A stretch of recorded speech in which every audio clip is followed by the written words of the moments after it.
Good evening. I call the Board of Selectmen's meeting for February 26, 2018 to order. As required by open meeting law, we are informing you that we will be video, audio taping, as well as live broadcasting this public meeting. In addition, anyone in the audience wishing to video or audio tape must notify the chairman now. Hearing no one, please rise and join me for the Pledge of Allegiance. I pledge allegiance to the flag of the United States of America and to the republic for which it stands, one nation, under God, indivisible, with liberty and justice for all.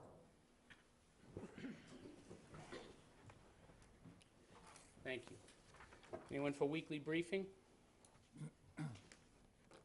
Chief?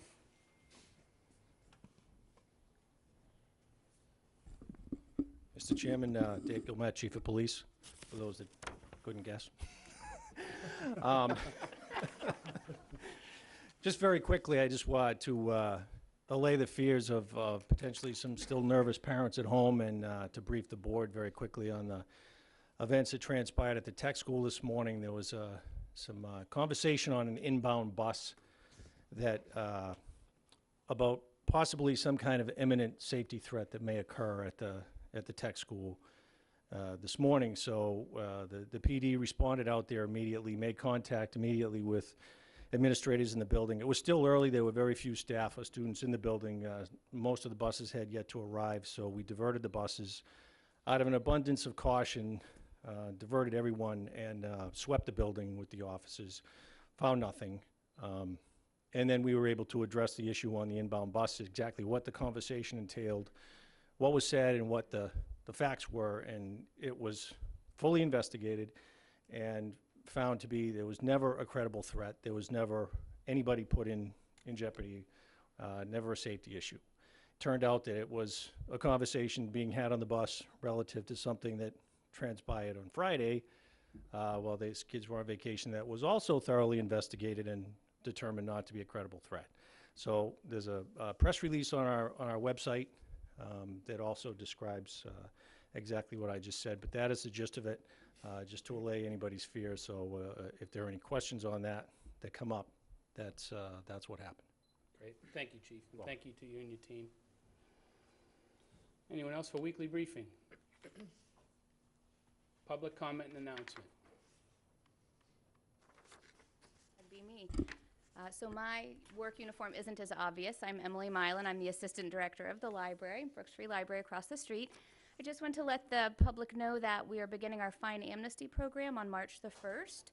This is a program that runs for the entire month of March.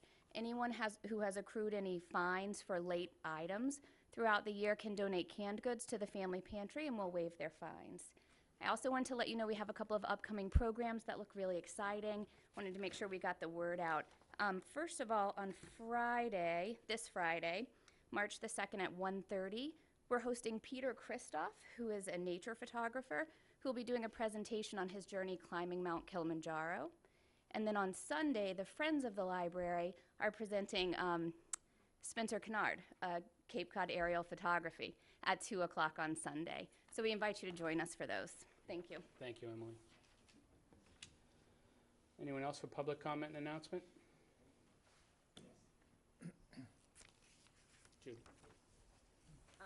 I just wanted to announce that after 13 years of tremendous amount of work and effort by the Friends of the South Harwich Meeting House, the South Harwich Meeting House is finally going to be opening on St. Patrick's Day weekend, with tremendous thanks to the Board of Selectmen, the many boards of selectmen, the Community Preservation Committee, and all the people of the town of Harwich. I think the building is going to just absolutely shock everyone. It is the most stunning place you've ever seen. And it will be opening. I have a poster here for it announcing the Chatham Chorale is going to be doing a benefit concert for us there, actually 2 on Saturdays, the March the 17th, and 2 on Sunday, March the 18th, at 2 and 5 respectively. We're going to be doing some special announcements on the Saturday later concert at 5 p.m. So we would love to have town officials or anyone related to come at that time. But I just want to let everybody know that that's coming, and a lot more will be coming in the press and advertising and the Chamber of Commerce and everyone else in town. And I think it's going to be a proud day for the town of Harwich. Great. Thank you. Thank you.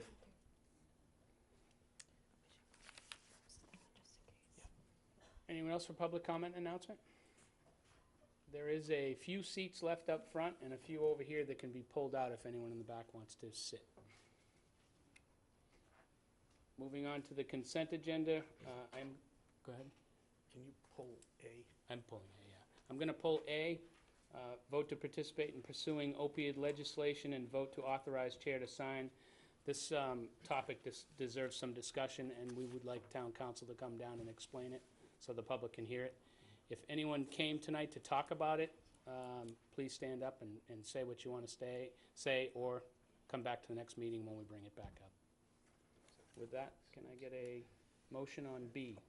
Mr. Chair, I move the following consent item, item B, approve the award of contract to replace the DPW transfer station siding and to Poland Construction Incorporated in the amount of $139,000.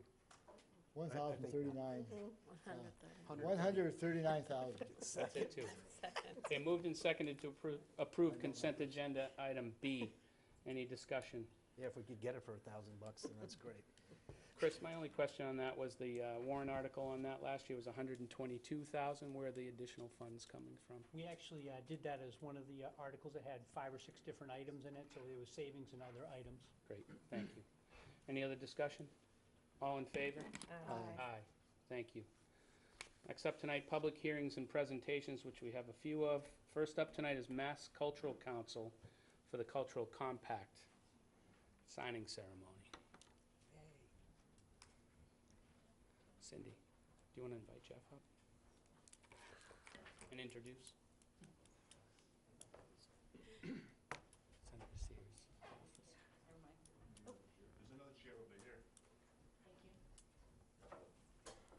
Thank you very much. Good evening, everyone. My name is Anita Walker. I'm the Executive Director of the Massachusetts Cultural Council, and I'm here with my colleague, Charlotte Cutter. We are here for what we believe is a very, very exciting day for Harwich and for the Mass Cultural Council.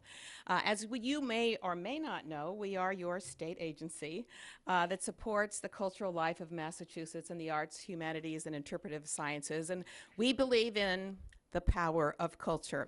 This is our new slogan, and we hope you can all say it and remember it as you leave the meeting tonight. This past fall, we started a new pilot project, and we looked around the Commonwealth of Massachusetts, and we selected 6 communities to be our learning partners in a new initiative that's really aimed at bringing together the elected leadership and city and town planning with the cultural power of our communities in Massachusetts. Here in Harwich, we've partnered with you in a number of ways. We provided cultural facilities funding to the Harwich Theater. We provide operating support to the theater. You have one of our 329 local cultural councils that cover every square inch of the Commonwealth of Massachusetts. And by the way, these are your friends and neighbors and volunteers appointed by the Select Board who make their very own grant-making decisions here in the community, and I'm sure you're very, very familiar with the work that they are doing here. It's powerful work. We fund festivals. Your Cranberry Festival received one of our very first festival grants, and part of our intention around this new partnership that we're announcing today is that we can become more acquainted with the ambitions of Harwich, and you can know more about the funding opportunities and services that we have to provide for you. So we're here to sign a cultural compact between the Mass Cultural Council, the town of Harwich, your local cultural council, and your chamber. And we've spent quite a bit of time talking together about some exciting initiatives that we're going to be working on together. And among them, number one, I think probably the most exciting, is we are very eager to see Harwich join 43 other communities in Massachusetts with the establishment of at least one and possibly more state-designated cultural districts. So that's on the top of our list that we'll be working with the community to bring forth in the next year. We're also very, very excited about the cultural center that you've established in the old school. I had a chance to tour it the last time I was here. It's already full, every single classroom with an amazing artist who is not only bringing creativity to the community, but economic impact and economic development. But we're really excited about how you can take that building that you are using adaptive reuse and turning it into a culture center, and we can do even more with it. So we are going to be convening all of the communities in Massachusetts, just because of you, that have school buildings that have been transformed into cultural centers to see what we can learn from each other. Where are there some other opportunities to monetize that building? We're looking at the cafeteria, maybe a culinary arts center. We're looking at the auditorium. How can that be used more fully by members of the community and possibly bring some more income into the town? So that's one of the other projects that we're going to be working on. And then finally, we're also excited about the ambitions about putting some artist shanties together in the community. Hyannis, if you've gone down the road and taken a look at their shanty project. Last year, those shanties, and I don't know how many of you have seen them in Hyannis, brought in $1 million in income to that community because of the sales of art in those little buildings by the artists. So that's just some of the exciting things that we have in mind in working with the Cultural Compact. The basic idea is to institutionalize a relationship between the town leadership, and our local cultural council, our chambers, our town planners, and the Mass Cultural Council. So we are about to have a formal signing ceremony, having introduced the idea to the select board, and I'd like to say thank you very much for your leadership. Some people ask me, so you picked 6 communities in Massachusetts. We picked Pittsfield, Springfield, Worcester, Lynn, New Bedford, and Harwich. And your select board chair, when I was here, grilled me on why did you pick Harwich? And I'll tell you, our staff came together as we were looking at the map. As you can tell, we wanted some geographic distribution. And they all said, Harwich. Harwich already recognizes the value of arts and culture in that community. The town is already investing in it. This new cultural center that is just opening up is another example of the vitality, the cultural vitality of this community. And you have some really exciting ambitions around how to make it even better here. So that's why we picked Harwich. Thank you. Thank you.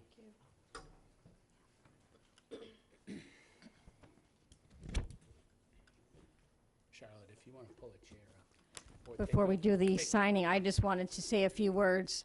For anyone who doesn't know me, I am Cindy Williams, the Executive Director of the Harwich Chamber. First, as Anita said, I'd like to thank the Board of Selectmen for appointing myself and Charlene, the town planner, as the liaisons to the Mass Cultural Council. We are honored to represent our town. On behalf of Charlene and I, we are extremely excited that Harwich has been chosen as the only town in the Commonwealth of Massachusetts. So once again, Harwich is in the forefront and a little renegade, so to speak. We wanted to also announce that the kickoff party will be, celebration will be May 24th at the Harwich Cultural Center. So that night, or day into night, we'll have music, artists, et cetera, to showcase everything that we will be doing. We've already started to map out. We're not just going for one, because we always go for a little bit more in Harwich. We're going for 2 cultural districts. So watch the Harwich Chamber's Facebook page as well as the website to see more about that. I also wanted to thank, unfortunately, Representative Sarah Peake and Senator Sear couldn't be here, but Senator Sear did send his Director of Communications, Jeffrey Soros, so thank you so much for being here with us on this amazing moment here for Harwich, so thank you. I can even stand when we get to that part. Don't even worry. And I'm Tina Games, Chair of the Harwich Cultural Council. I just want to take a moment to recognize members of the council, starting with Shay Mitchell, Roseanne Shapiro, Joan Sacchetti, and Debbie Ferry, who have joining us here tonight. We've worked very hard to pull this together, and thank you all. This is an exciting moment for the Harwich Cultural Council, so thank you all for being here. Thank you. Chanel, you want to say anything? You all set? It's okay, I can stand. All right, all right. All right. So go ahead. You're gonna have to sit to sign. Oh. Who signs this? Okay, we just sign and pass. Okay. Yes. So we are signing and passing. And it's Got the it. third page. Then we'll all shake hands. Do you want the official state pen there? This makes me nervous. This mean I have to be cultured now? Signing and passing. Where's my third? Oh, there it is. Don't worry. We got your back, Larry. All righty. Why don't we just pass the page? Oh, I guess I'll pass it this way. Passing to your right. Passing to the right. Are we passing all three? That one. You never know. Passing to the right. Get on my speed. There we go. No, I gotta sign. Oh, somebody. There we go. I think you need to sign that one. It's at least 3%.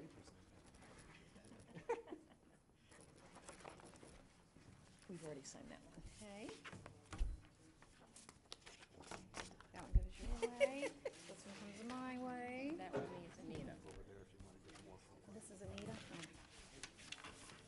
one needs Anita. That's the officially first one. Okay. Yeah. There goes that one. Photoshop them.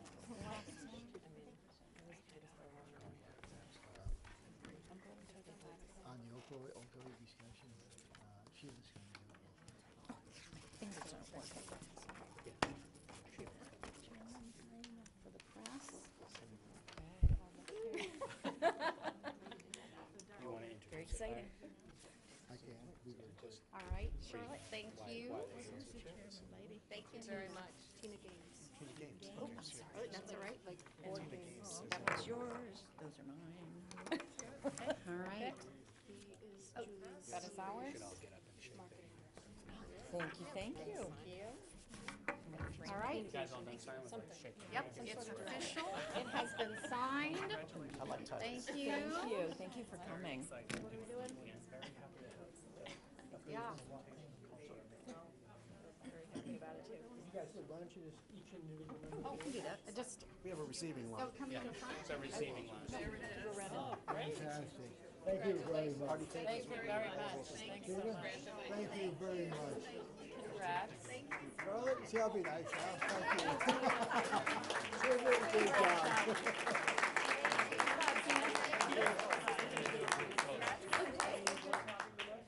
Hi.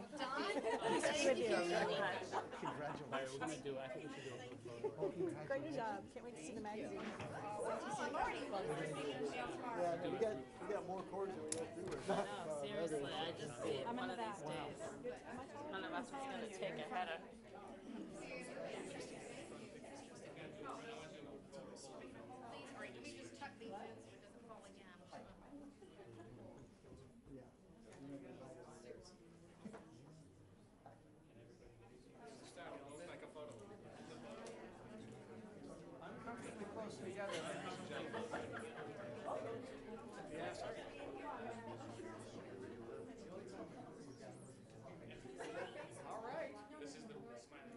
Here we are. Eyes this way, good smiles. Going to take a couple, one more. Good smiles.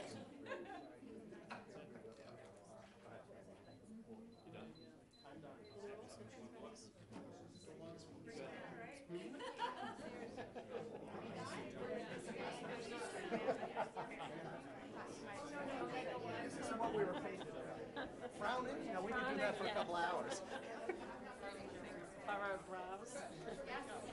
Yeah, sure. Absolutely. If they want us to frown for 5 minutes, we could do that easily. It's like smiling. This hurts.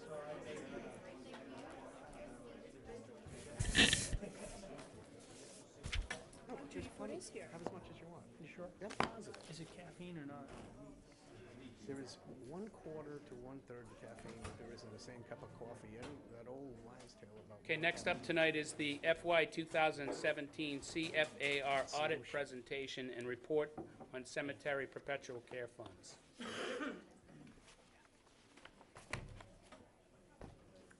Good evening. Hi, good evening. My name's Renee Davis. I'm the audit partner with Powers and Sullivan.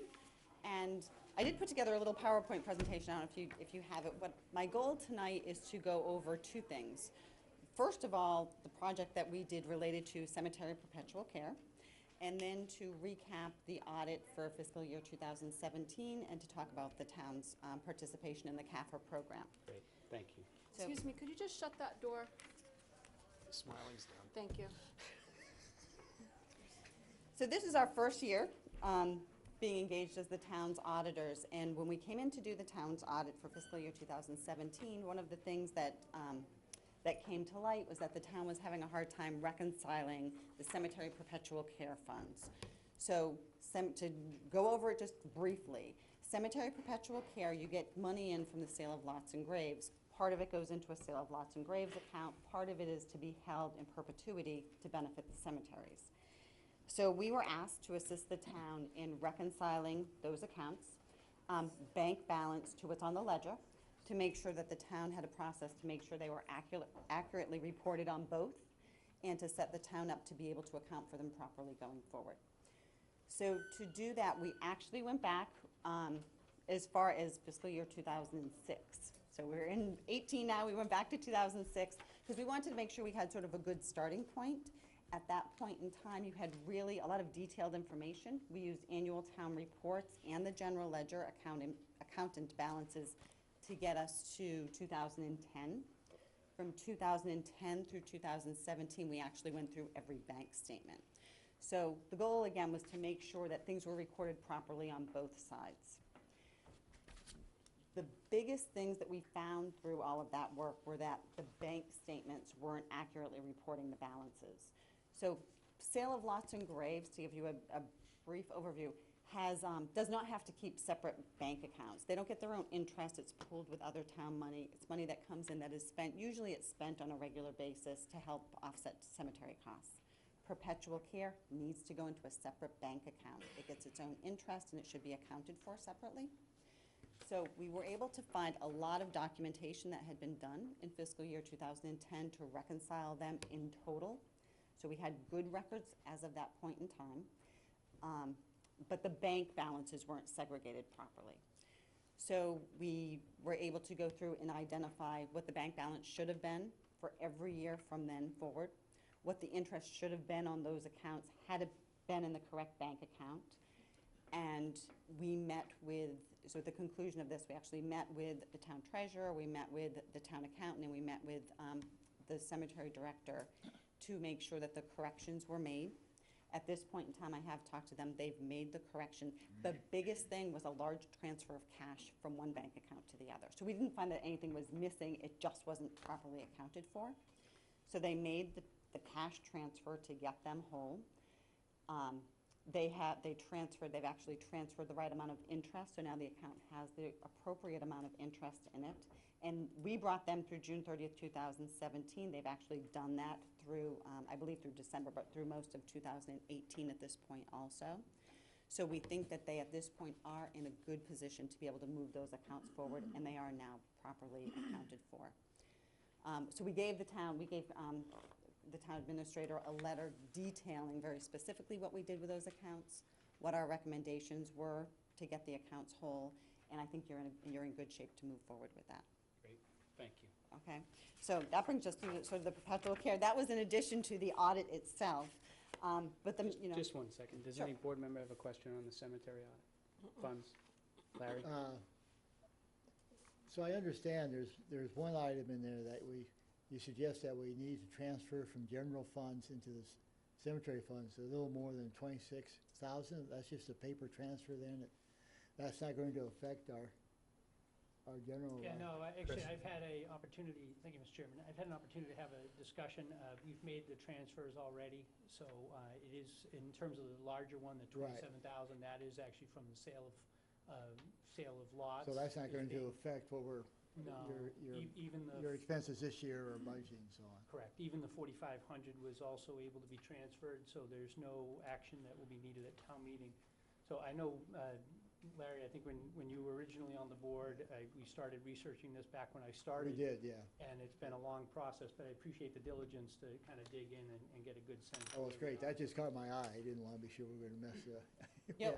So I think everything has, my understanding is it's all been made now, and it was able to be made whole through that sale of lots and graves account. Thank you. Thank you. So now we're going to go into the actual audit of the financial statement. So again, this was our first year auditing your financial statements.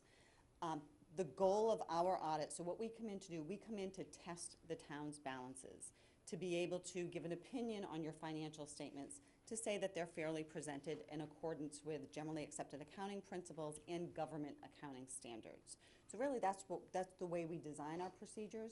What we do is come in to test the balances that are reported in your ledger, to test the bank balances, to confirm some of the balances with outside parties, such as your bond, the issuance of debt, to make sure those balances are properly recorded. And based on those procedures, we give an opinion on the financial statements. It's a 3-page opinion now, so it's a pretty big audit opinion, but that 3-page opinion is an unmodified opinion. So we were able to completely opine on your financial statements. There were no issues that we identified to lead us to believe that they were misleading in any way. So that's the results of the audit in brief, is that you had a good year as far as being able to prepare your financial statements in accordance with generally accepted accounting principles. Now, you may have noticed that this year you actually for the first time participated in the GFOA, the Government Finance Officers Association, has an award program for, you said a CAFR, it's a CAFR, a CAFR certificate. It's a comprehensive annual financial report. And the town, it's elected to participate in this program. It means your financial statements, you have the same financial statements that you've always had. They're sort of in the middle of this annual report that you're preparing. It is a prestigious award program, so we've submitted this report to the GFOA in order to see if they will award you a certificate of achievement for excellence in financial reporting. It means your financial statements went from being about 50 pages to 130 pages. I know, it's a lot of information. Thank you for that. It's a lot of information. So I'll give you sort of the big highlights of being able to do that is you now are able to present a letter of transmittal. So you can talk in your financial statements more about the economic position of the town, how the economy is, what your plans are, some of your financial policies and procedures, things that you would not be able to put in just general financial statements. So there's that additional information up front. Also in the back of the report, you have statistical analysis, so 10 years worth of financial numbers. So one of the town's goals always is to look at how, to be able to show the public, how you're doing, how your fund balance may be growing over time, how your enterprise fund balance is. And now you have 10 years worth of revenue collection, debt information. All of that is contained in that report. So it's very informative for someone that wants to read that report and to be able to look at it. So it was a new undertaking for the town this year. That will roll forward going forward. The town plans to continue that program, and we'll know within the next few months if you actually got that certificate of achievement for excellence in financial reporting. So, like I said, within the CAFR itself are your regular financial statements as you've always had them. The first part of your financial statements, our audit opinion, that's the part that belongs to us. The rest of it is the responsibility of management, and management gives us assurance that they're able to agree with the information in that, and that there's nothing that they find is inaccurate in those reports. So management's discussion analysis follows our audit opinion. That is an overview of your financial position and what happened this year. So as I like to say that if you want to have the Cliff Notes or you want to read about what happened in the rest of the report, the MD&A is where you would find that information. Tells you why things went up or went down. There's also then the basic financial statements, both full accrual, modified accrual, and a budgetary set of financial statements. So government reporting, you have 3 different bases of accounting. So it's a lot of information that is explained in management's discussion and analysis. And in addition to the basic financial statements and the notes to them, you also have some other information that's required to be reported. Your general fund budget to actual information, your CPA fund budget to actual information, and there are some schedules related to the big liabilities, so pension and OPEB liabilities. There's a lot of supplementary information in there, and those are the 2 biggest issues right now in local governments. So there's a lot of disclosure, and what they're starting to build is 10-year schedules for both the pension system and OPEB. So again, it's a lot of information, but it's meaningful, and because those are the biggest liabilities facing the town, the GASB requires that we report all the separate information. So to get into some of your highlights, you actually had a really good year. Your general fund budget is about $65 million. You budgeted to use $4 million, $4.1 million worth of free cash or your available funds to balance the budget for certain appropriations. So all things being equal, you would have used, you're voting to use some of your reserves. You actually turned back money, so collections were really good. You had a really good revenue year. You collected $1.7 million worth more than you budgeted.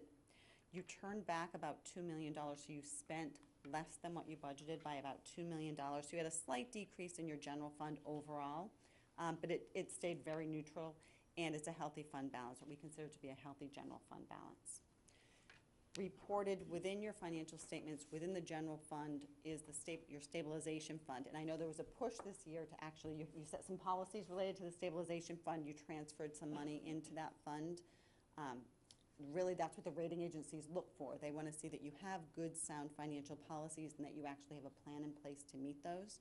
So your stabilization fund, you actually transferred in $1.7 million this year. So I think you've reached I believe by 2017, you actually reached your goal related to stabilization fund and what that balance would be.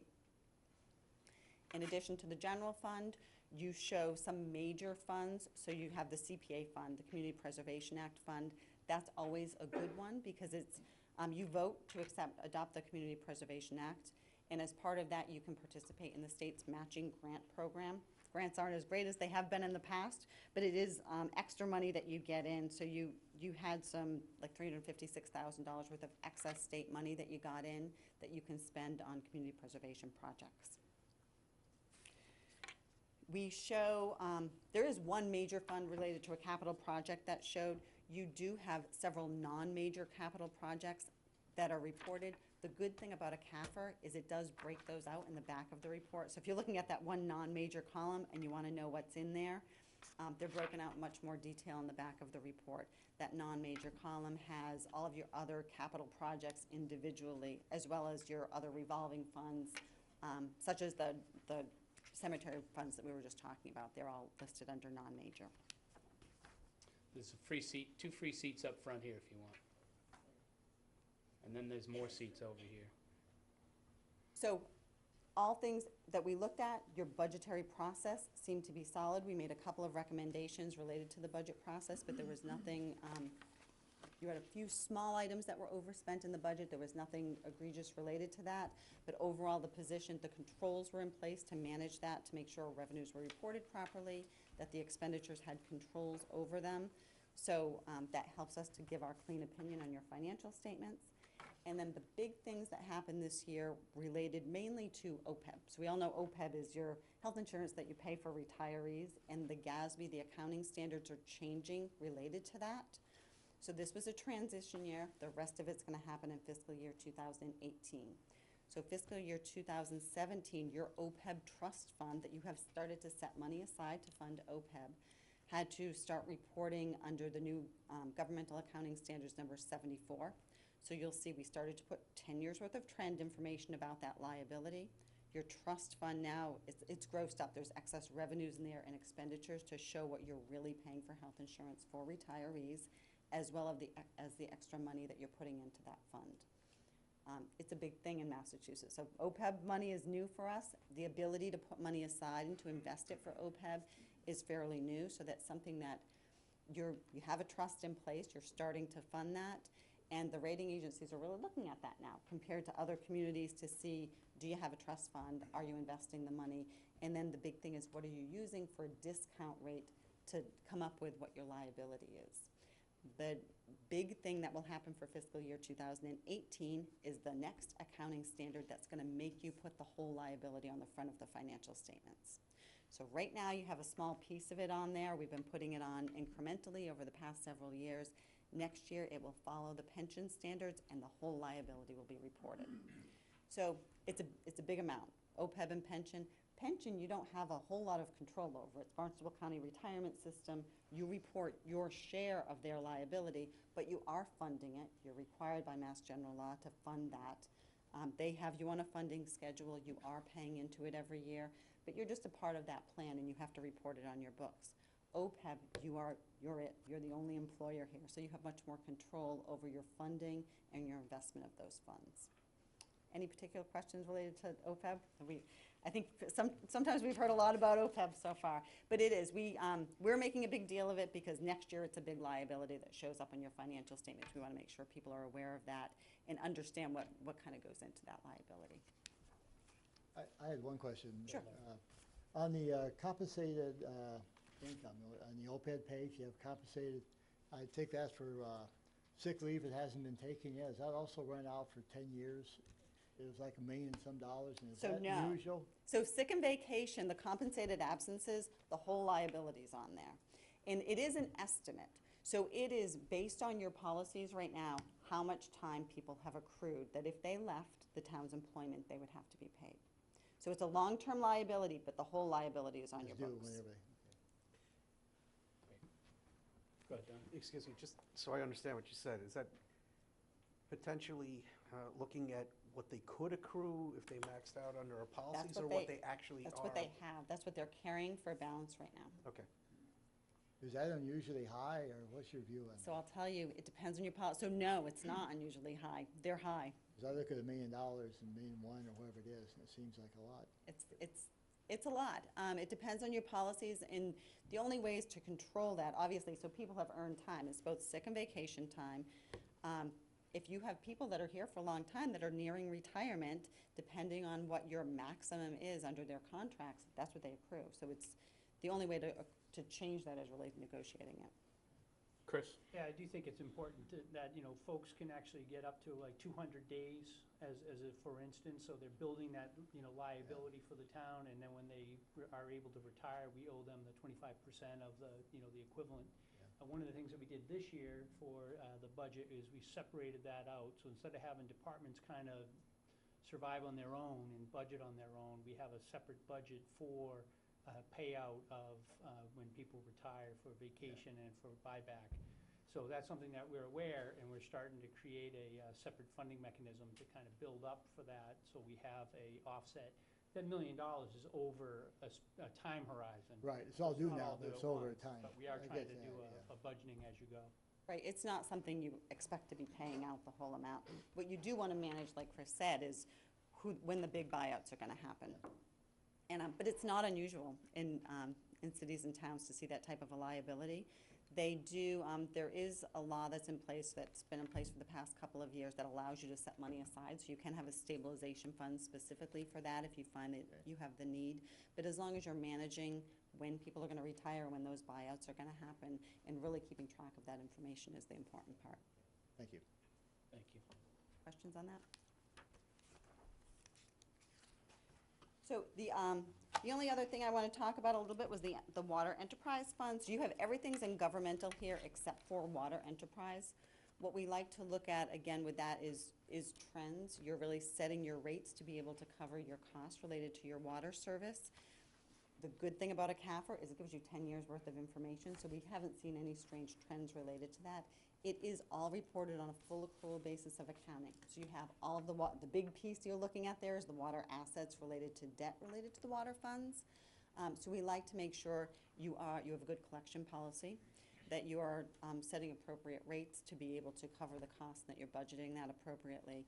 And we saw no issues related to that. You had about $3.6 million worth of cash. That hasn't changed over time. It seems to be a reasonable amount based on your collections and your billing. So we come in for the first year to do the audit. One of the areas of focus that we make sure we look at is to follow up on your last audit. So you had a letter of recommendations from your last audit firm.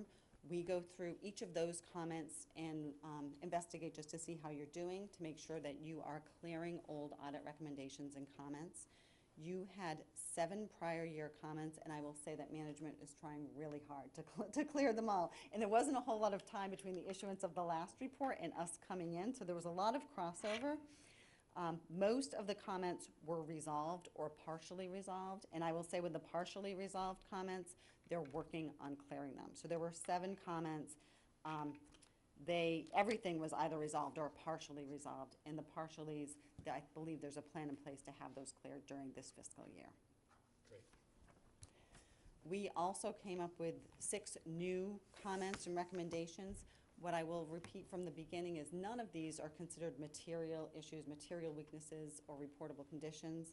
They are things that came to our attention that we would recommend as far as strengthening your internal controls or setting better policies and procedures. The first one talks about the cemetery funds, and it sort of highlights some of the things that went into that separate, more in-depth report about reporting cemetery funds. So as we spoke of, we expect that that will be clear during fiscal year 2018. The second one we had was about recording your indirect costs between the water fund and the general fund. It was a budgetary issue more than anything, so it wasn't, it was really just the way you were budgeting for it was a little bit misleading, and that has already been corrected for fiscal year 2018. Your police detail fund is related to the receivable and your pre-funding of police detail, so you're paying officers in advance, just making sure you've set aside enough money to cover that, and I know management is working on that. And accounts payable cutoff, year-end reporting issue. The balances ended up being correct for fiscal year 2017, but there could have been a cleaner process to get there a little bit more efficiently. Ambulance receivables is, I'm going to say that's a common one that I find in a lot of different places because the balances get really high in those ambulance funds. There's not always a clean way to abate them when they're not collectible. There's not always a strong will to want to collect them. And really from town to town, you have to have good policies just to make sure you are being fair and equitable as far as collections and writing off uncollectible accounts. And the final one we had was bank reconciliations, and that really was very specific to one account that we didn't feel had a strong reconciliation policy, and that has, I believe, already been resolved. So that was it for new comments. As we came through, we have already talked to management about next year going through and maybe looking at some specific departments. So this is our first year through. We're focusing a lot on the financial numbers and your processes, but we are happy to go out and look at any specific departments that you want to as well. There were 2 informational comments. One related to the new OPEB GASB that's coming on board that I talked to you about, just making you aware the liabilities are going to show up next year. And the last one was about internal control documentation, and I believe you heard about that at your last meeting. So I think Carol's already talking to you about that. And the last few slides just really go into specifics about management's responsibility. I said this at the beginning, and I just want to make sure I reiterate it, that this report, your 130-page comprehensive annual financial report, is the responsibility of management. We come in and do procedures to that to be able to give our 3-page opinion, and it was a clean opinion. So there's a lot of work and effort that goes into this from management. We assist with putting it together, but all of the information comes from the town's records. So really good job, and thank you for your help with that. Thank you. I have one question, if I Sure. may. Go ahead, Larry. On the section on receivables, Yes. you know, you have tax lien stuff, but this may be a question as much for Chris as for you, but departmental and other receivables, is that the ambulance goes into there, or what makes would up be that $2.3 million, $2.4 million? So it would be included. It is included in that. So that's any other department. So it's not your big guys. So it's not real estate. It's not So motor it's vehicle. ambulances, and what else would be in that, do you know? That's a pretty large number too, that's almost as much as our, Yeah, I'll have to go back to our through tax, and that's basically equivalent to our tax liens. So I'd be interested in maybe some follow-up on what's included in that receivable And that we can easily get a category. report for you on. Yeah. It's just, one of the things I think that we are going to have to address in the budget is on the police details. That was fairly recent, that came to my attention. It's not unusual to have that kind of build up. You have people come in, they get a detail. We have a legal obligation to pay the officer in a certain amount of time. We don't always collect, especially from some of the smaller contractors, in a timely fashion, so that has built up over time. So I will be addressing that in the budget to rectify that amount. We are working on getting a more detailed number before we put it in. That'd be something that we could pay from free cash. Julie? And also, I noticed in the report about the risk assessment policy that we really need to develop one. So where are we at with that? Are we? So, and I will say, we've talked about that recently. We have some examples for the town to follow as far as that goes, and we've been working with Carol so that she can, what you really want to do is to be able to formally document each of the town's departments, what your controls are, to rate your departments as far as who's high risk. And risk can mean a lot of different things. Sometimes it relates to cash, sometimes there are other things, sometimes it's inventory related, procurement related, and to really rate the different departments and to implement controls to make sure you're mitigating the highest risks. And there are a bunch of examples out there. So a lot of people have been going through the same type of thing, so we have some examples to share with the town, and I think there's a plan in place to at least start that process during 2018. Thank you. Anything else? Janelle? Nothing. Thank Don? you. So following up on Larry's comment about the 2.3 million, we did vote to write off those ambulance fees. Has that not been done? Is that why that number is still so high? Well, I think in this case, this is a snapshot of the end of 17. The end So of any 17. actions that we took subsequent, which the ambulance was one of the ones that we've taken, wouldn't show up until the 18. I believe that number was 800,000 too, so that would be off that. I think that was a large part of it, Yeah. as I recall. One of the comments that was made referred to, under the partially resolved, it referred to purchase orders and are not using them. Is there a reason we don't use purchase orders? Or is that a process we're looking at? Yeah, that's a process we're looking at. I know that, I think some of that, each time we've had an accountant, I've brought that up as an issue. I think reconciliation of cash was something that was a bigger issue, so they instituted the cash management plan. So we have been doing that, but we do need to, and we have already sent out some notes to the department heads that we will be instituting purchase orders for items over a certain amount. So we are in the process of starting to do purchase orders. It is a better control. We have it as part of the Munis package, our software package as it is. We just need to make sure that we get better compliance with people using it. Okay. Lastly, under capital assessments comments, partially resolved, I believe that was from last year as well. Looking for actual assets. And I would ask Carol, I guess, and Chris, are we getting full cooperation? Is this an inventory of what we own in town? Is this? I defer to Carol. I'm not as up to speed on that, Mr. Chairman. Hi, good evening, Carol Capola. We kind of ran out of time at the end of the year, and so we have one department that we're working with to finalize the review of their capital assets, and I don't anticipate there being any difficulties in doing that to end the year June 30th. Great, thank you. Carol, did you want to add anything to the audit comments, or are you all set? I have provided my comments to the auditors with regard to the status of where we are with all of the items.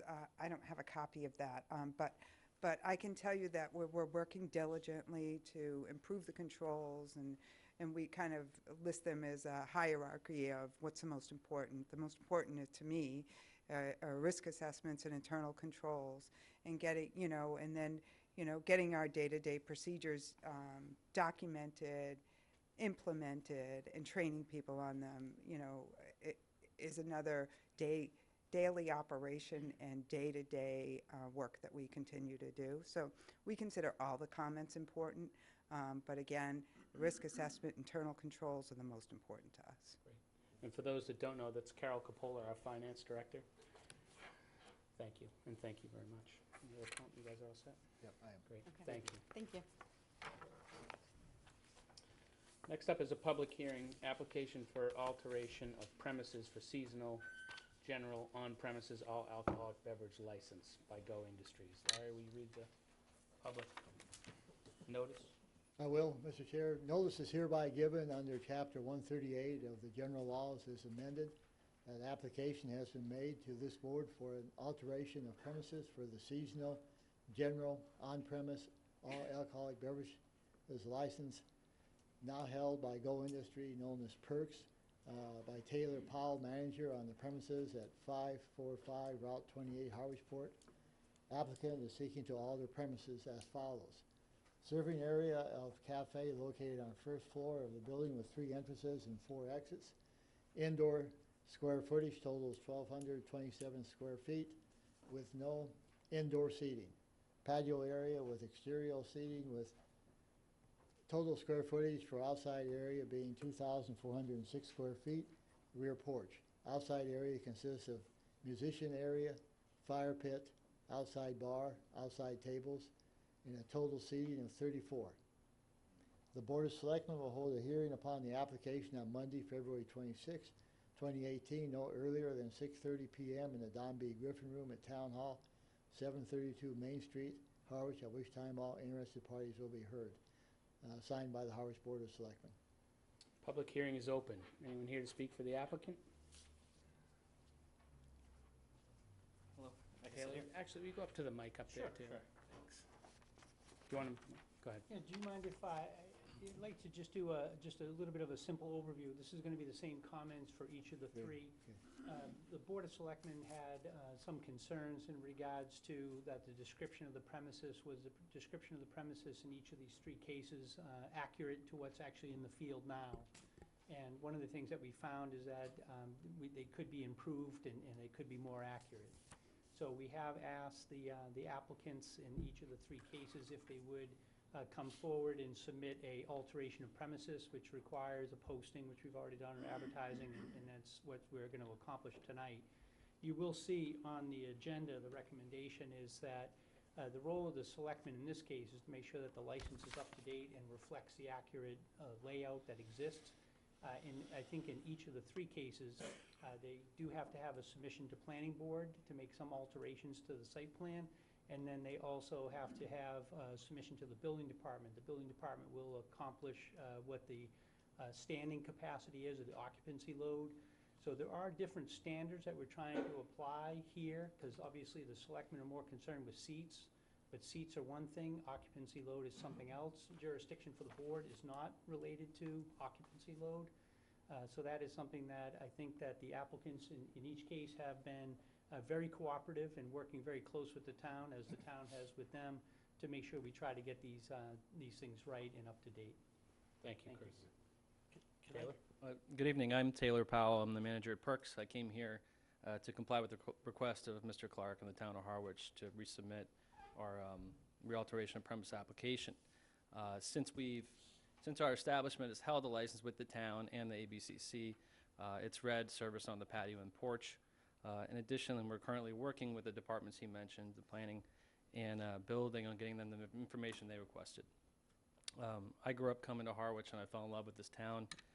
I want my kids to come here and experience the great community that I did growing up.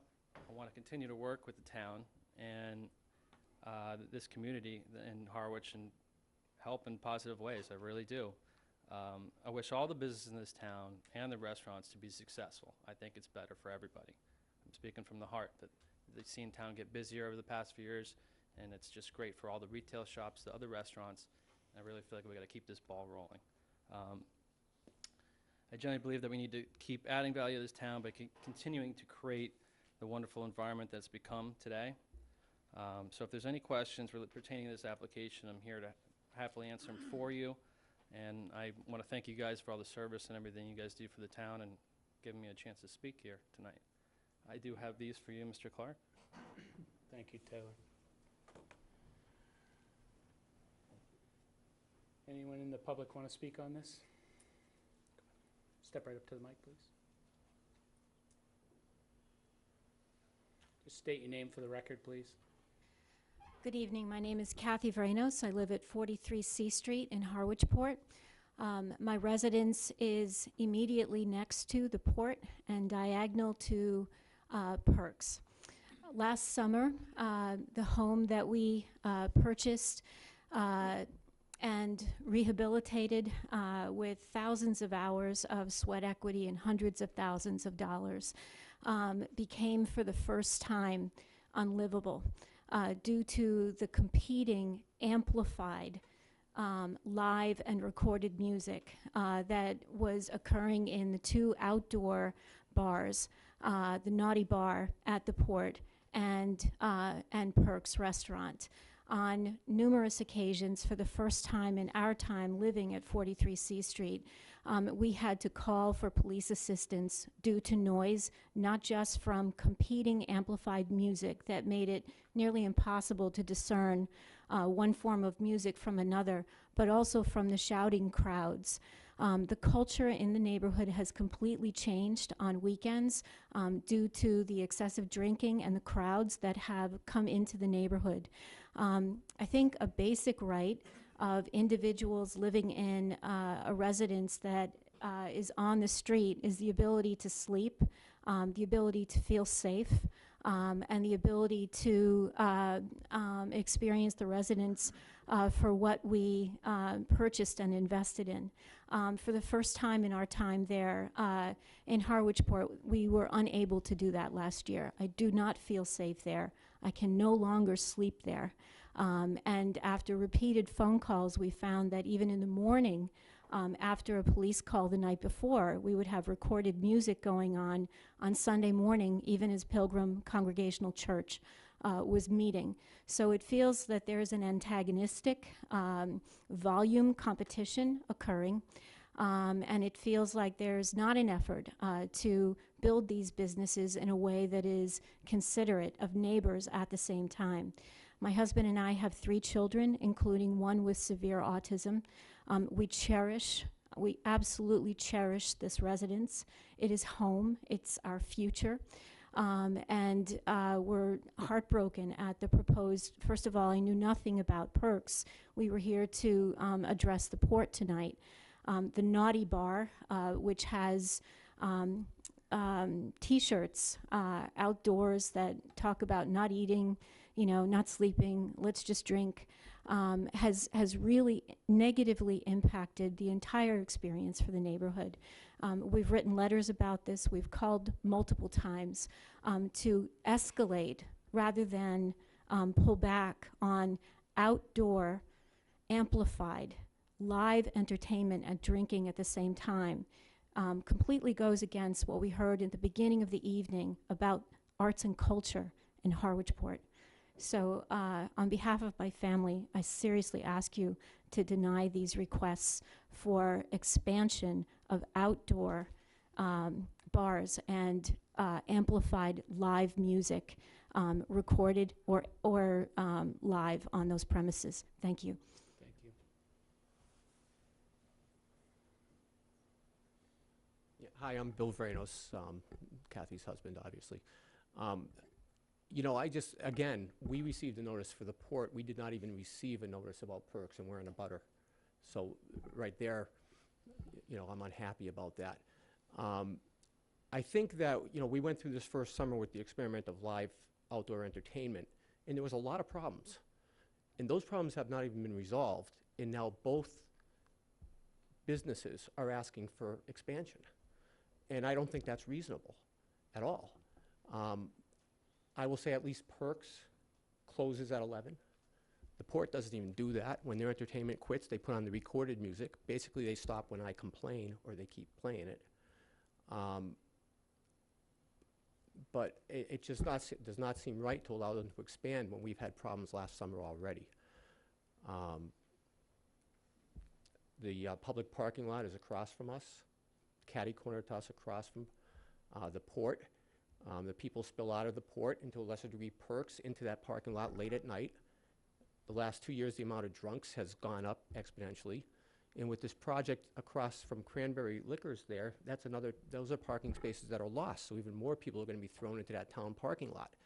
And I just don't think it makes sense to expand these businesses with these problems occurring. Thank you.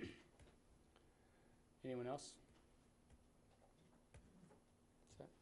Chris? I do think, Mr. Chairman, just in the element of fairness, certainly the police department were aware of those complaints. There was some charges that were filed. It was adjudicated. There was penalties that were issued.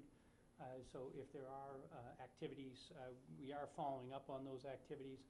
I know the chief had instituted previously, and I think he's going to do again this year, where we will bring the license holders in to make sure that we go over and make sure that everyone clearly understands. But I think we are trying to draw kind of a fine line between a commercial district, and the board has approved the regulations which we have been adhering to on the entertainment and when the entertainment gets shut off. So I think that there has been an effort by the town, certainly by the board, to address some of the issues. Will it be perfect? Most likely not. But I think there is an effort, and I just don't want to have it sound like there's been no effort by the board, because there has been. If I could just interrupt, but the point is especially that it comes to the point where you have to make the calls. They're not following the rules. They're waiting until a complaint comes. Playing recorded music after 11 o'clock is a direct affront to the rules in saying, report me or I'm going to do it. They're not, this is more the port than perks. They're not even trying to go by the rules. It's like you have to bust them first.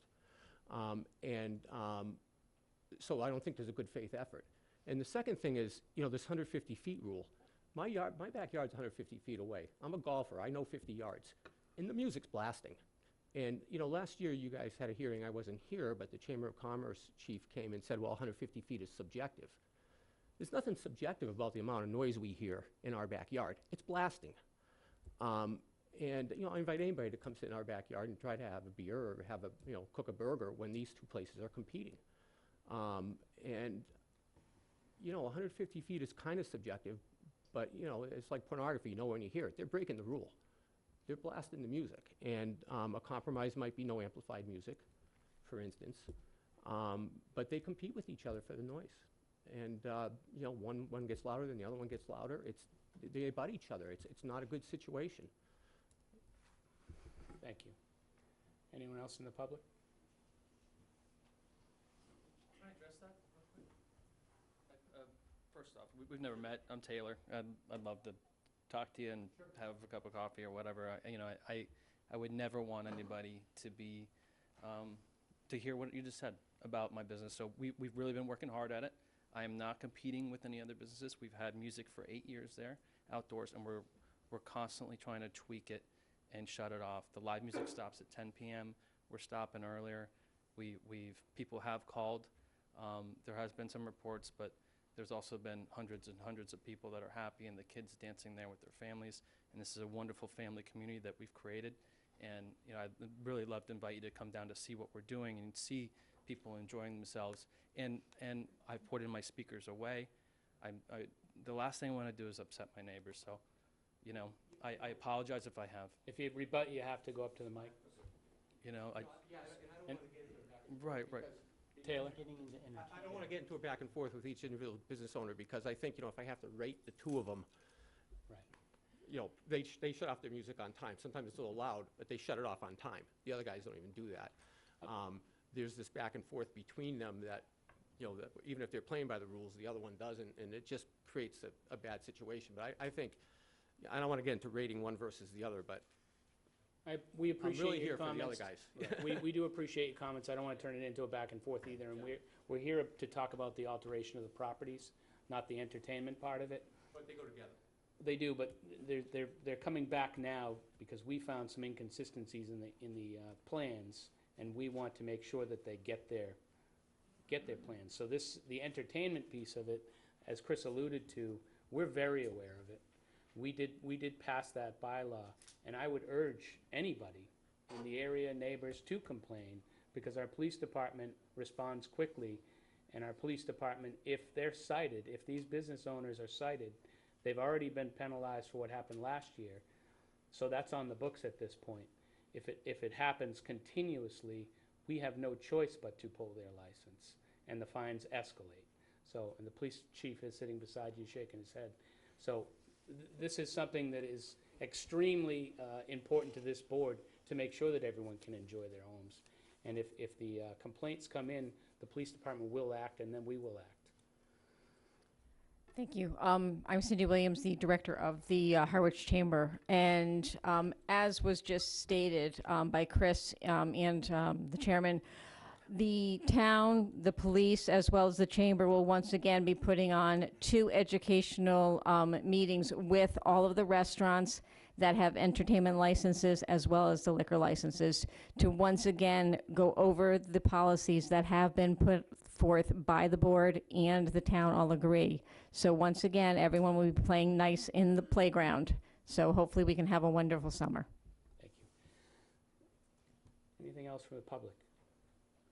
Okay, motion to close the public hearing. So moved. Second. Okay, the public, all in favor? Aye. Aye. Public hearing is closed, so I'm going to open it up to the board. Chris, just as a question from me, this has to go before planning. All of this has to go before planning and building, correct? Planning and building, yes. So we're not being asked to vote tonight. This is just a matter of process. I think we are actually asking you to vote, because this is on the premises. I mean, if they don't submit and they don't get approvals from planning board or building, then we'll be back. But as I kind of alluded to earlier, I think the description of the premises as it relates to the liquor license is really what the board is looking at tonight. If there is an issue in terms of planning or an issue in terms of building, those issues will be related to those areas. So this is strictly to the liquor license, and does the plan now reflect accurately what's in the field? And in each of these three cases, they are updating, so they will. So you asking, are we being asked to Yes. approve the site plan Yes. prior to planning and building approving the site Yeah, plan? part of the reason for that too is that we don't know how long that process is gonna take by those regulatory agencies. So if there's an issue, we can always come back from a, That seems, if I may say, that seems a little backwards to me, because what happens if they change the number, you know, they could change the plan based on zoning or whatever. I would think we'd be the last one to look at it when they've set up the plan. Julie? But I think, isn't the point that Chris is saying that the plans need to reflect adequately what the liquor license, and that's what we're in charge of. So we need to make sure that these are corresponding with their ability under their liquor license. So that, in terms of a plan, I understand what you're saying about the process, but building and planning, they can't go to building till they go to planning, but they need to know that they have the ability to do what they want to do through the liquor license and what we're looking at. and it's actually not unusual for a liquor license to have a plan get submitted and approved by the selectmen first, and then go before the regulatory agencies. You can approve a plan contingent upon. So this is actually very typical of how it's done, at least in the communities I've been in. Larry, any more comments? No. Julie? Janelle? I'm a little confused. I don't know if anybody else is, but it says they're altering the premises. What's being altered exactly? The number of seats, or is that the same as No, it's always actually, been? Like, why are they even here? Most of these are almost identical to what exists now. The thing that really was flagged, that wasn't in the description in a reasonable way, was really the outdoor bars. So this is more of a reflection to make sure that we are updating the plan to reflect what happens on the ground. I think the bars have been added within the last 4 years. So the outside bars they weren't captured in the original descriptions. So it's my understanding that all of these outdoor bars that we're going to be talking about tonight were built on the advice of our former building commissioner as temporary structures, and what needs to happen is they need a permanent license, not to be a Yes. temp. So why does that affect the liquor license? I'm still confused, like Larry is. Why is it here first if really and truly the only alteration is to take a temporary bar and make it a permanent structure? And I'm asking sincerely, I don't understand the process. Yeah, I guess just, I don't know, in all the licensing I've done, you want the licensee to come forward, present the plan that they want to be approved by the regulator, in this case, the liquor license holder. You guys issue the liquor license. Are you okay with the plan that has been laid out and presented? And then they subsequently go to the regulatory boards to get approval to do that. Otherwise, they don't really have the blessing of the board to go forward and submit the concept of what they want to accomplish. I would remind the board too, this was something that the board saw that, what's in the field doesn't exist necessarily on the license. So we've asked them to present their plan of, is this the layout, and are you okay with the layout? So we've asked them to submit a plan that shows what exists on the ground. They've done that. So I think that the board, if you want to honor what you had a concern with, this is the appropriate mechanism to do it. So if I may, we're basically approving the conceptual plan and then waiting for the definitive plan to be voted on by the other boards, is that? Yes. If there's a Okay. change, then they would be back. Janelle? Follow up? It doesn't really make a whole lot of sense to me. It seems like it's a structural thing, not a liquor license thing. So, yeah. So I think if you break it down into when we're talking about regulatory boards, like Chris is saying, I mean, we have the planning board, we have the building department, so they'll take care of their ends on this, but ours, the regulatory piece of this is the liquor license, because we grant them. So ultimately, what you're looking at is this plan to say, we've gone back to the businesses to say, show us exactly what you have, is that what you have? And then looking at the number of seats and the capacity, is that what you're entitled to have under your liquor license? So that's our piece of it. So it's like 3 regulatory pieces. Us, and then it falls down to planning, then to building. They can't do anything at building till they've gotten our approval and planning. So it's sort of, it is 3-tiered. Don? Thank you, Mr. Chair. Actually, I beg to differ. I'm going to deconstruct this. We didn't instruct anybody to sequence this way. We said that we wanted to make this coincide with what is there in reality. I don't think we instructed you to say, have them come here and then tell them to go there. I don't recall such a vote. Did we take that kind of Don's vote? speaking about the chain of events, not the fact that there was inconsistencies with the site plan. He's saying that this process... We voted that this was the process we wanted. No.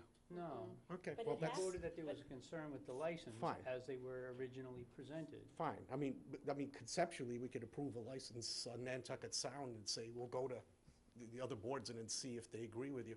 This is premised on them being able to operate this way. And I got to tell you, I'm not prepared to vote on it this way. In 28 years of living here and 15 more years before that, I have seen numerous facilities, mostly restaurants, in this town that started out with interior service, went to exterior seating with the interior service, then started screening it in, and eventually wound up putting siding on it, and it became inside service. The one regulatory body that you didn't talk about is the Board of Health. I'm presuming if you're in an outdoor bar and you're buying liquor, you're going to need a restroom at some point. It has to count against the capacity of the septic systems. They're actually in compliance with health regulations With all of already. the additional Yes. off-the-grid seating. Yes. That's part of the review in the building That would be part of the review, but that's what I would like to see in a file folder before I vote for it, that it is consistent with all of the regulations that they have to meet. The number of seats that they would need based on what their septic can support, the planning board agreeing to a site plan. We're doing something in the exact opposite way that we should be doing it. So Julie? I would disagree with that, because ultimately, the building department, the planning department have their roles to play in all of that.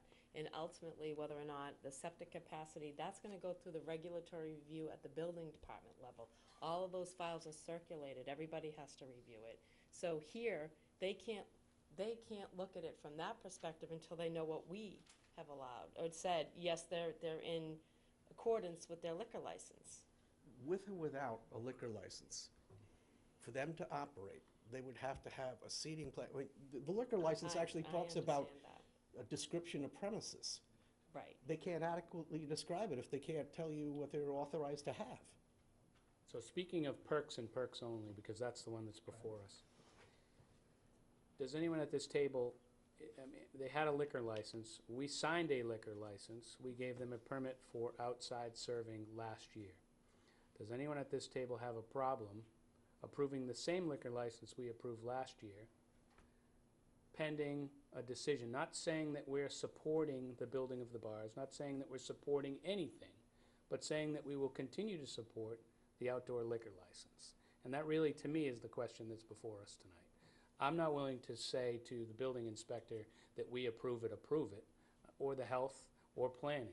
That's their job based on current regulations. We're being asked, are we gonna support the same liquor license we supported last year? And I think that for planning purposes, for the Powells and the Brackets, if we're not gonna support the liquor license, why are we gonna make them spend all of those fees and go through the building permit process if we're gonna say no? So I think your time now is, if you're unhappy with the way the operations were last year, individually, then speak about that. If you don't wanna vote on on saying that you'll be okay with the same liquor license, then don't vote on it. But I personally don't see how we're jumping. We're just saying that we're okay with the same liquor license so long as they get permitted. I thought we Do you know? already approved their liquor license in that pile that was this thick a couple months ago. I thought we already did Yeah, that. they were approved in November. Yeah. So recently the board approved. Mhm. We asked them for a better description because the description was a little bit too vague. So they've come back with a more accurate description of the property. So really all what it is are that you're approving what's already in the field as an updated description because the previous description wasn't adequate enough to show what was on And the they ground. still have to go before planning, and they still have to go before building and get the actual permits under the town codes and regulations, correct? Do you know? It's just confusing to me why they even have to come back to us for a new liquor license because they want to make their permit for their No bar. other entity can change or amend a liquor license other than the Board of Selectmen. What I'm saying is, why is the liquor license being changed at all if they're simply taking a structure that already exists and instead of calling it temporary, they're calling it permanent? Why does that affect the liquor license? We did not have it in the descriptions Description of premises. previously. Right. So this is adding it to the description of the premises. That's all this really is. It's really not that big of a deal, in my opinion. It's just confusing, the way it's worded. People in the public thought we were talking about expansion, you know? So There it's, is no it, way- there is no I know there's, expansion. and I It's a wanted to say that reflection there's no of expansion. Accurately what's on the ground. Don? Thank you, Mr. Chair. Well, I have the luxury of not being part of when this was done, so I would have said the same thing. I still feel that it's built on a house of sand here, that ultimately you can only get a license for that which is approved from the regulatory bodies. If this thing is getting involved with creep, which it appears to have become, temporary to permanent, we're approving a license that has a premises description that may or may not actually be approved, ultimately. Why wouldn't we be the last stop? If something was eligible for these things, it's all built on that. The description of the premises are what you're legally allowed to operate, and that hasn't been determined yet. Charlene?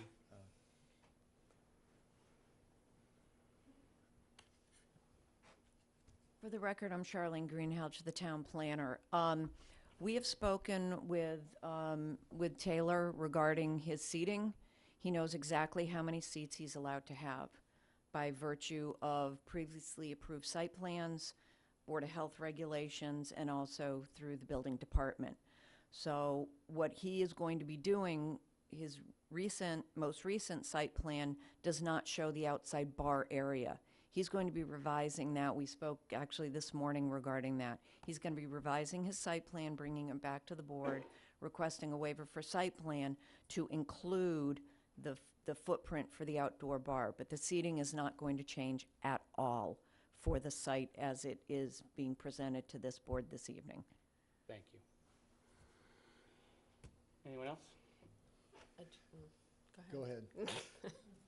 The only thing in response to what you're saying, Don, I understand what you're saying, but that's not why they're coming back. They're coming back because at different times when we got into these discussions about music or anybody looking to do something different, that it wasn't reflected in the license. So we did ask for this, added information. So just to clarify, it's not that we're going backwards and saying we didn't know what we were proving. It's that the way that license has been drawn up, it didn't refer to that when we, so. Larry? Yeah, I'm comfortable. I want to go ahead with this tonight. Some of the reasons you say, Michael, and why we look at it, I'm thinking is, in some ways, you can look at it as being a conceptual plan that moves this forward. I would comment too on the noise. In our past, at least my past experience in the board, when we've had issues on that, it's been a management issue. They refuse to enforce the rules of turning off the amplifiers at 10 and the things we ask them to do. And I would think as a board, and it's probably not going to be a big disagreement on this, that we need to tighten our enforcement of that. And if they can't control the musicians and turn the music off, then we, shut it down. I think that should be our promise to everyone, because that's where the breakdowns, at least in my experience, has always been. They keep going later. They keep trying to move, the musicians love to keep moving the sound up a bit. And that's, as I say, management. Thank you. Anyone else on this? Can I get a motion? I can quickly. I move we approve the application for the alteration of premises for the seasonal and general on-premises alcoholic geez, we could make that longer, couldn't we? All alcoholic beverage license for Go Industries, known as Perks. Second. It's been moved and seconded to approve what Larry said. Any discussion? All in favor? Aye. Aye. Opposed? Aye. 4-1, Chris. Thank you. Next. Mr. Chair, I open meeting. Next one is notice is hereby given under Chapter 138 of General Laws as amended that application has been made to this board for an alteration of premises for the seasonal common victular all alcoholic beverage licenses now held by the Port Restaurant and Bar Incorporated, Justin R. Brackett, manager on the premises at 541 Route 28, Harwich Port. Applicant is seeking to alter premises as follows. Serving area consists of indoor area, 4,200 square feet, restaurant with 2 rooms, 3 entrances, 4 exits. Outdoor area, 780 square foot, exterior deck and bar on southeast side of building. Total of indoor and outdoor seating to be used at any one time is 84. The Board of Selectmen will hold a hearing on the application on Monday, February 26, 2018, no earlier than 6:30 p.m. in the Don B. Griffin Room at Town Hall, Main Street, Harwich, at which time all interested parties will be heard. Signed by the Harwich Board of Selectmen. Thank you, Don. We are in a public hearing. Mr. Chairman, good evening. Members of the board, I'm Matthew Kelly. I'm an attorney in town. I represent Port and Ember, the respective applicants for purposes of this conversation. Port, I'm not going to go through all sort of what we just went through. I think some of the issues are the same. As you know, the Bracketts are the owners of the Port. They are from here. They grew up here.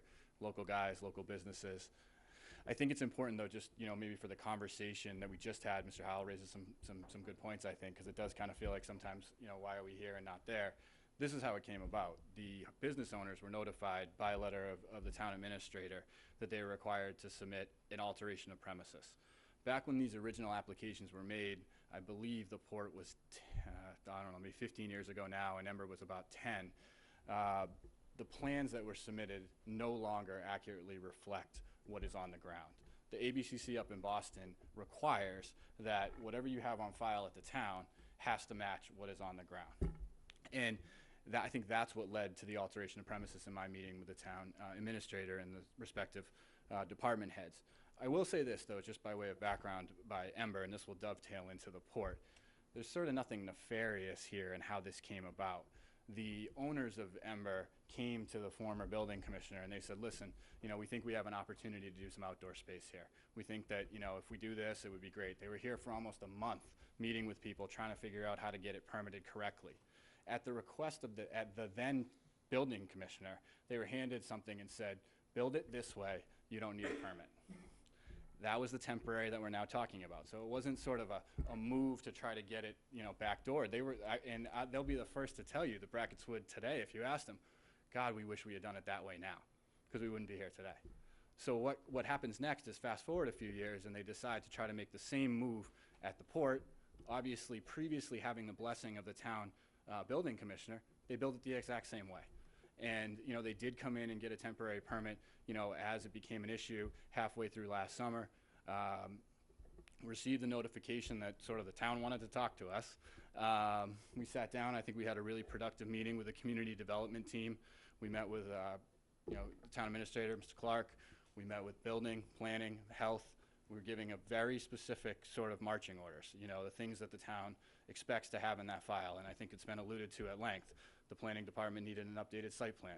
Coastal has already been engaged engineering to make that site plan. The meetings have already been begun. We talked about occupancy and building load and all the things that the building commissioner was concerned with, and we already had the blessing for the Board of Health. So the idea is to fully comply with whatever town regulations are necessary. And quite frankly, that wasn't made incredibly clear until the business owners, until this, toward the end of this summer. And now they're going to do everything they can to comply. So as it relates to the port, and I think Selectwoman Brown noted this, and I think this is important to know. The alteration of premises doesn't alter the premises as they existed last year. It's to bring it up to speed to where it is today. So there's no further expansion that is contemplated in any of these applications. If you were at the port or at Ember last year, the only thing this does is accurately reflect what's there now.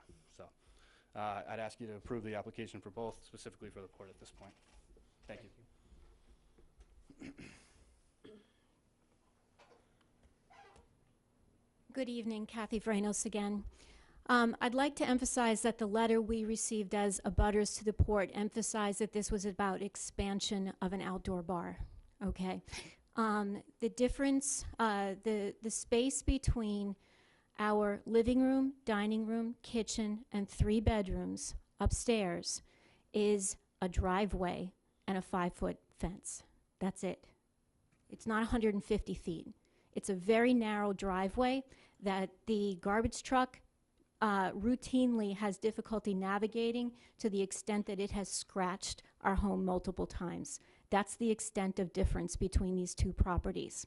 In addition to that, I'd like to emphasize that the number of seats has nothing to do with the number of people in these outdoor spaces. These are absolutely packed, and the photos posted outside of these establishments show you that. I've been at Perks when there's hundreds of people in the outdoor space. And last summer, as the popularity of the Naughty Bar grew, the same thing began to occur. It was absolutely packed, standing room only. The noise from the amplified music, which shuts off between 10 and God knows what hour, is one thing, but the drunken shouting that goes on until 1 and 2 and 3 o'clock in the morning is an enormous problem.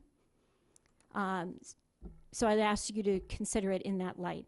5-foot fence and a very, very narrow driveway. That's it. Thank you. Just forgot the abutters notifications. Thank you. Anyone else in the public? Motion to close the public hearing? So moved. All in favor? Aye. Aye. Second. You second, Janelle second. All right, conversation from the board. Larry? No further comments. I think my comments from last time stands for this one. Same. I'm actually, one thing that I'm concerned about is that letter that went out that said something about expansion. I think we should look at that and make sure that we're more diligent, whoever put that letter together. Matt, do you care to answer for that? There's no plans to expand what you had last year, is my No, that's correct. I don't know why it said expansion. It is an alteration of premises, and that's sort of what it falls under at the state level. I don't know, I don't off the top of my head know the exact wording of what the letter that went to the abutters is. What we do, and I think the board is familiar, is that the Selectman's office supplies us with the notification in the letter. We then get an abutters list from the assessor. We send it out to all the relevant people, but we don't have any role as the applicant in drafting the letter that goes to we just send it certified mail, and then provide the receipts to the town. So I can't speak to exactly what the letter says. One second. Chris, do you, any I think comment? under the state law, they call it an alteration of premises. So I think that perhaps, there's a misinterpretation of alteration of premises. Technically, it is an alteration of premises because now we're acknowledging that there's a bar there, Right, it's not temporary. but not temporary, it's I permanent. guess the word that I'm concerned with is the expansion as well. Yeah, I'm just looking, I don't think we have, I think we use that alteration of premises, 'cause that's what's in there. Yeah, I don't have it with me to say, but it says like outdoor bar. Mhm. And right now the bar is indoor and they bring the drinks out. So I interpret it as a serving area outside. The port? Yeah. They had an outdoor bar last year. Did they? Yes. Had it They're for actually 4 serving years. out there? Well, that explains it. Yeah. Okay. Yeah. All right. That was my only. Janelle, comments, other comments? That was it. I just wanted to make sure that the semantics were correct. Don? Thank you, Mr. Chair. I don't want to prolong the meeting, so everything I already said applies to this and the next one. But I do want to make one comment. I came to hear via being the vice chair of the planning board. So I understand the process and understand what used to happen as compared to what is happening. It's not the same. And secondly, just for the record, it surely isn't personal because at least Marna I've known from a long, long time. There's a disconnect between what I'm saying and whether I do and don't like somebody. It's really, it has to do with the application and what the public should expect. So with that, I'm going to vote the same way. Matt, question. In your application, it actually says bar on the deck. The site plan shows bar off the deck. I don't know if that's just a mistake in the application. The site plan that will be submitted to the planning department that accurately reflects actually hasn't been submitted yet. So I'd just call it a diagram. You're talking about the diagram. I mean, I think the bar isn't moving. I mean, whatever I think that everybody, at least the board, is familiar where the naughty bar is at the moment. It's sort of tucked into the corner. I guess there's decking down below and decking above, so however, Okay. that's where it is. It's not changing. Something to address. Okay. You know, last year when you were before us, I asked the question about music, and it was, you answered the question, jazz band, Steel drums. steel drums, Yeah. and recorded music. Yep. It's now, I'm listening to the neighbors, and I think that this is really a separate conversation that we need to have. Certainly. And we will have, because certainly they have a concern. Certainly the police chief, I feel, did his job, had the hearings, you were cited. I'm not opposed to it, but I do think that we need to address any battle of the bands that's going on. Certainly. When you guys came before us, you said one thing, the bar kind of appeared afterwards, and that doesn't have anything to do with us. That was something you went and applied for a special permit or a seasonal Temporary. permit, temporary permit. I'm going to hook up through my cell phone because it does. But we do have to address the distance between the two bands Certainly. and when the music goes on. And just for the record, I obviously remember the conversation that we had as it relates to the entertainment, specifically at the port, and the escalation between the two bars. That's something I can't speak to. But what I can tell you is what I told you the entertainment was going to be last summer at the port in terms of live music is what the entertainment was. They had bands.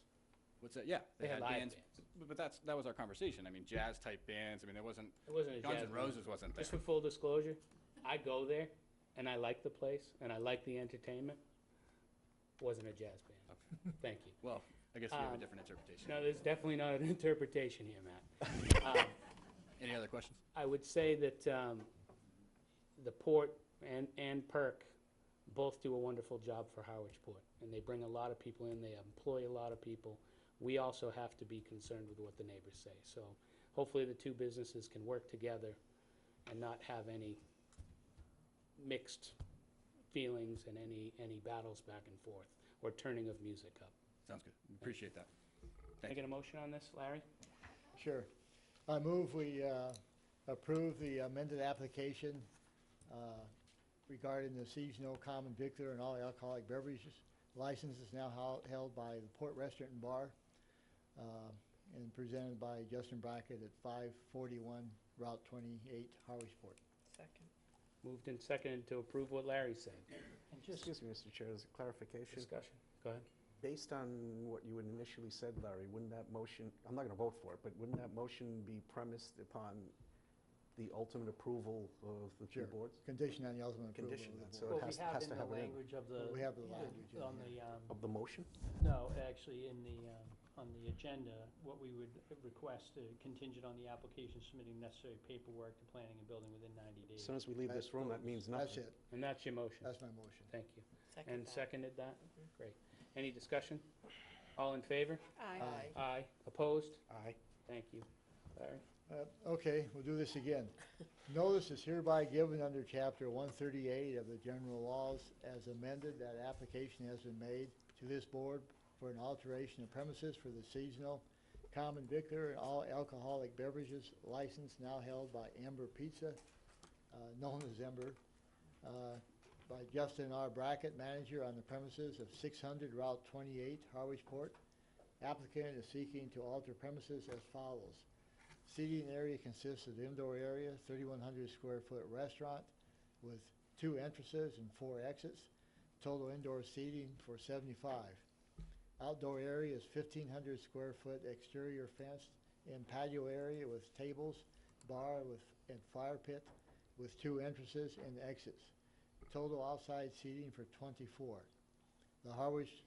The Board of Selectmen will hold a hearing upon the application on Monday, February 26, 2018, no earlier than 6:30 p.m. in the Don B. Griffin Room at Town Hall, 732 Main Street, Harwich, at which time all interested parties will be heard. Signed by the Harwich Board of Selectmen. Okay, public hearing is open. Matt? Good evening again. Same exact issue, same exact sort of procedural history, if you will, to use a legal term. What brings us here is a letter prompted a review. Same situation we met with Charlene and the other respective department heads, made application. The only difference is that Ember's Outdoor Bar has actually been there longer than the other bars, but the Fire Bar, as it's commonly known now, will not change in any way. It's just the application is meant to accurately reflect what's on the ground. Thank you, Matt. Thank you. Any discussion from the public? Comments? Motion to close the public hearing. So moved. Second. Moved and seconded to close the public hearing. All in favor? Aye. Aye. Board discussion. Larry? No additional comments. Julie? None. Janelle? Don? Same. Can I get a motion? Larry? I move that we approve the application for the alteration of premises of seasonal common victor and all alcoholic beverage license now held by Embers Pizza Incorporated on premises of 600 Route 28, Harwich Port, conditioned for regulatory review by the relevant boards. Second. Moved and seconded. Any discussion? All in favor? Aye. Aye. Opposed? Aye. Thank you. Thank you for your time. Please have a good evening. Thank you. New business, update on the opioid epidemic and discussion with schools. Larry, you want to just give us a... Very briefly, in our weekly departmental reports, I think 2 weeks ago, we had a police report that they had spent some time in our high schools talking to students and helping with the educational program. As we all know, this seems to be a growing problem, I guess worldwide, nationwide, and certainly here in Harwich. And based on that, I asked Chief Gilliott if he would give us an update of what discussions had been, and Sheila House as well. I think it's important that we as a board, and actually it's on TV, that everyone in town knows that we're working on this as well as a community. So I applaud some update. Thank you. Chief. Mr. Chairman, regarding the opioid crisis or epidemic or whatever we choose to call it, there's not an awful lot of encouraging news, unfortunately. I think our community here reflects the trends across the state. I'll run down some numbers for you, but it's obvious that a serious problem still exists with opioids. The one encouraging trend that I can identify is that deaths within our community, and I think across the state too, have been reduced. But so if we start in 2015, that was a year where it really ramped up from 14. I think the overdoses tripled to 23, and we had 4 fatals in 2015. 2016, there were 21 overdoses with 1 fatal. 2017, 25 overdoses with 1 fatal. And unfortunately, we are in 2018, the first 2 months of 2018 here, we've already had 5 overdoses, 1 confirmed fatal, another one we're waiting on toxicology, but it looks like that may be also opioid related. So we're on track to match those numbers from last year. And there's a possibility, we don't, I was speaking with Detective Sergeant Brackett earlier today about this presentation, and there's a possibility that we do not always get informed of every overdose. What is indicated by the reduction in deaths, which is a positive thing, but an increase, potential increase, slight increase of the actual instances of overdoses. I think one of the things you can point to there is the prevalence of Narcan. Narcan has come on the scene and made a big difference, I think. And a lot of, when we respond to an overdose situation, actually in 2017, I got to double check my numbers, but I don't think we deployed Narcan once compared to previous years, like in 2015, I think, or 16, we, 6, 7 times. And what's happened there is family members and friends are being educated about the availability and the use of Narcan, and it's oftentimes has already been administered prior to our arrival. And that would probably be confirmed by the fire department too. And a few of you who were still on the board when I came into town in 2015 remember I was asked specifically about an issue in a drug issue in the community and what's the plan to address it. And I still stand firm on my opinions that I gave that day. And one of them is, obviously, that as a police department, we are painfully aware that we cannot fix this problem on our own. As a police department, we can't arrest our way out of it. So, the answer is to attack it in a multifaceted manner involving as many stakeholders collaborating together to try and make some serious inroads in this issue. So, as a police department, and I believe that day I mentioned, prevention and education, enforcement and treatment. Now, historically, a police department, enforcement is what we do best, right? We have been involved in all of those areas, however. That's what I would like to report, that we're not, we have no tunnel vision. We know that we can't arrest a way out of it. But along the enforcement, issues, we're committed to that as well. And that means we have a full-time officer assigned to the Cape Cod Drug Task Force that works Cape-wide, large-scale drug investigations. And that benefits our community because it brings knowledge and information and manpower available to us to work a large-scale case. And as a result of that, and Detective Sergeant Brackett can comment much more than I can on the particulars of our arrests and seizures, but there have been some significant ones over the past couple of years as a result of having an officer up at the task force involved in these high-level investigations.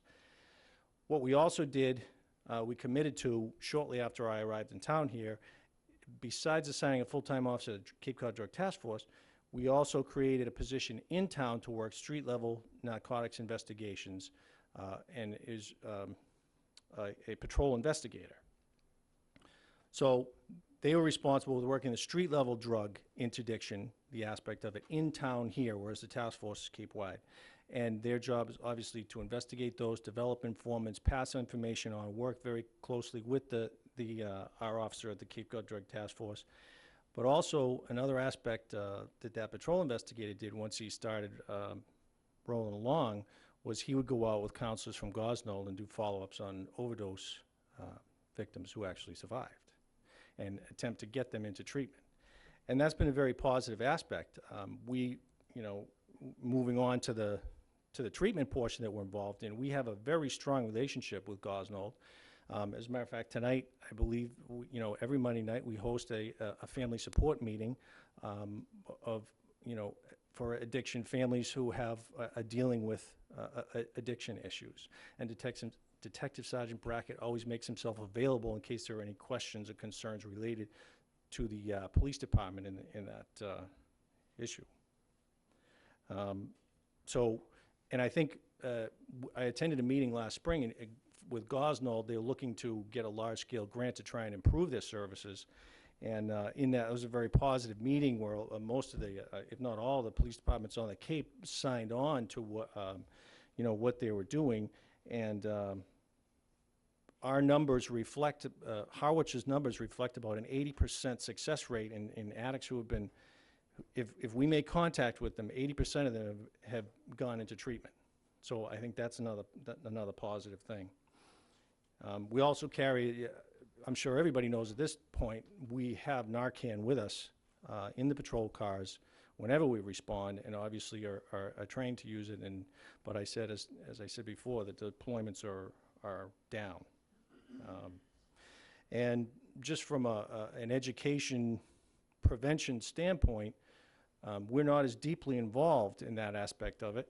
We do, however, have 2 SROs, and we have drug investigators who are more than willing to go out wherever and whenever they're invited into the schools, Citizens Academy, community groups, and present on this very issue.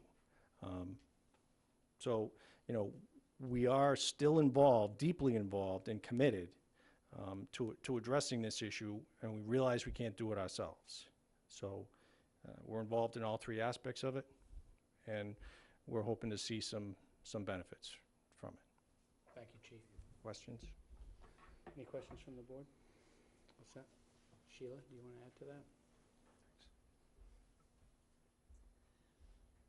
Hi, I'm Sheila House. I'm the Harwich Youth and Family Counselor. When I was appointed to the Barnstable County Regional Substance Abuse Council in 2014, they had just finished doing a baseline assessment on what is being spent in the county on substance abuse and addiction. And the total was $110 million, and 51% of that was being spent on law enforcement, 46% on treatment and recovery, and only 9.9%, less than 1% on prevention. So I knew that obviously what I do for the town, that would be the area I would be focusing on. So we've done, I've gotten money to do the Youth Risk Behavior Survey every 2 years since 2014. We're doing one this coming fall as well. And every time we get data from that, we present it to the public, and we also do some kind of an event that addresses an area of concern that pops up. Last year, one of the ones that really went up was people getting into cars with people that were drinking and driving. It had gone up quite a bit, especially juniors and seniors who you think would know better at that point. So we brought an organization to the school that allowed kids to use these simulators. One of them was for drunk driving, and one of them was for distracted driving with cell phones, because that's also on the rise. And they got to sit in this thing and have the experience firsthand. It was really quite sobering for the kids. So one of the top 4 risk factors for youth developing a substance abuse issue is anxiety, and anxiety is on the rise with kids. So we're bringing a film to Monomoy for the kids to see, as well as 2 showings in the community, and it's called Angst, and I'll be giving you more information about that during a public, comments of this selectmen's meeting. It's not till April, so we just try to, every time an issue comes up, bubbles to the surface, to, present educational outreach. The Lower Cape Prevention Partnership is the local coalition for Harwich and Chatham that the county supports. So I have an email list of people. If you all would like to be on it, I'd be glad to put you on it as well. So. Great. Thank you, Sheila. Questions from the board? Larry?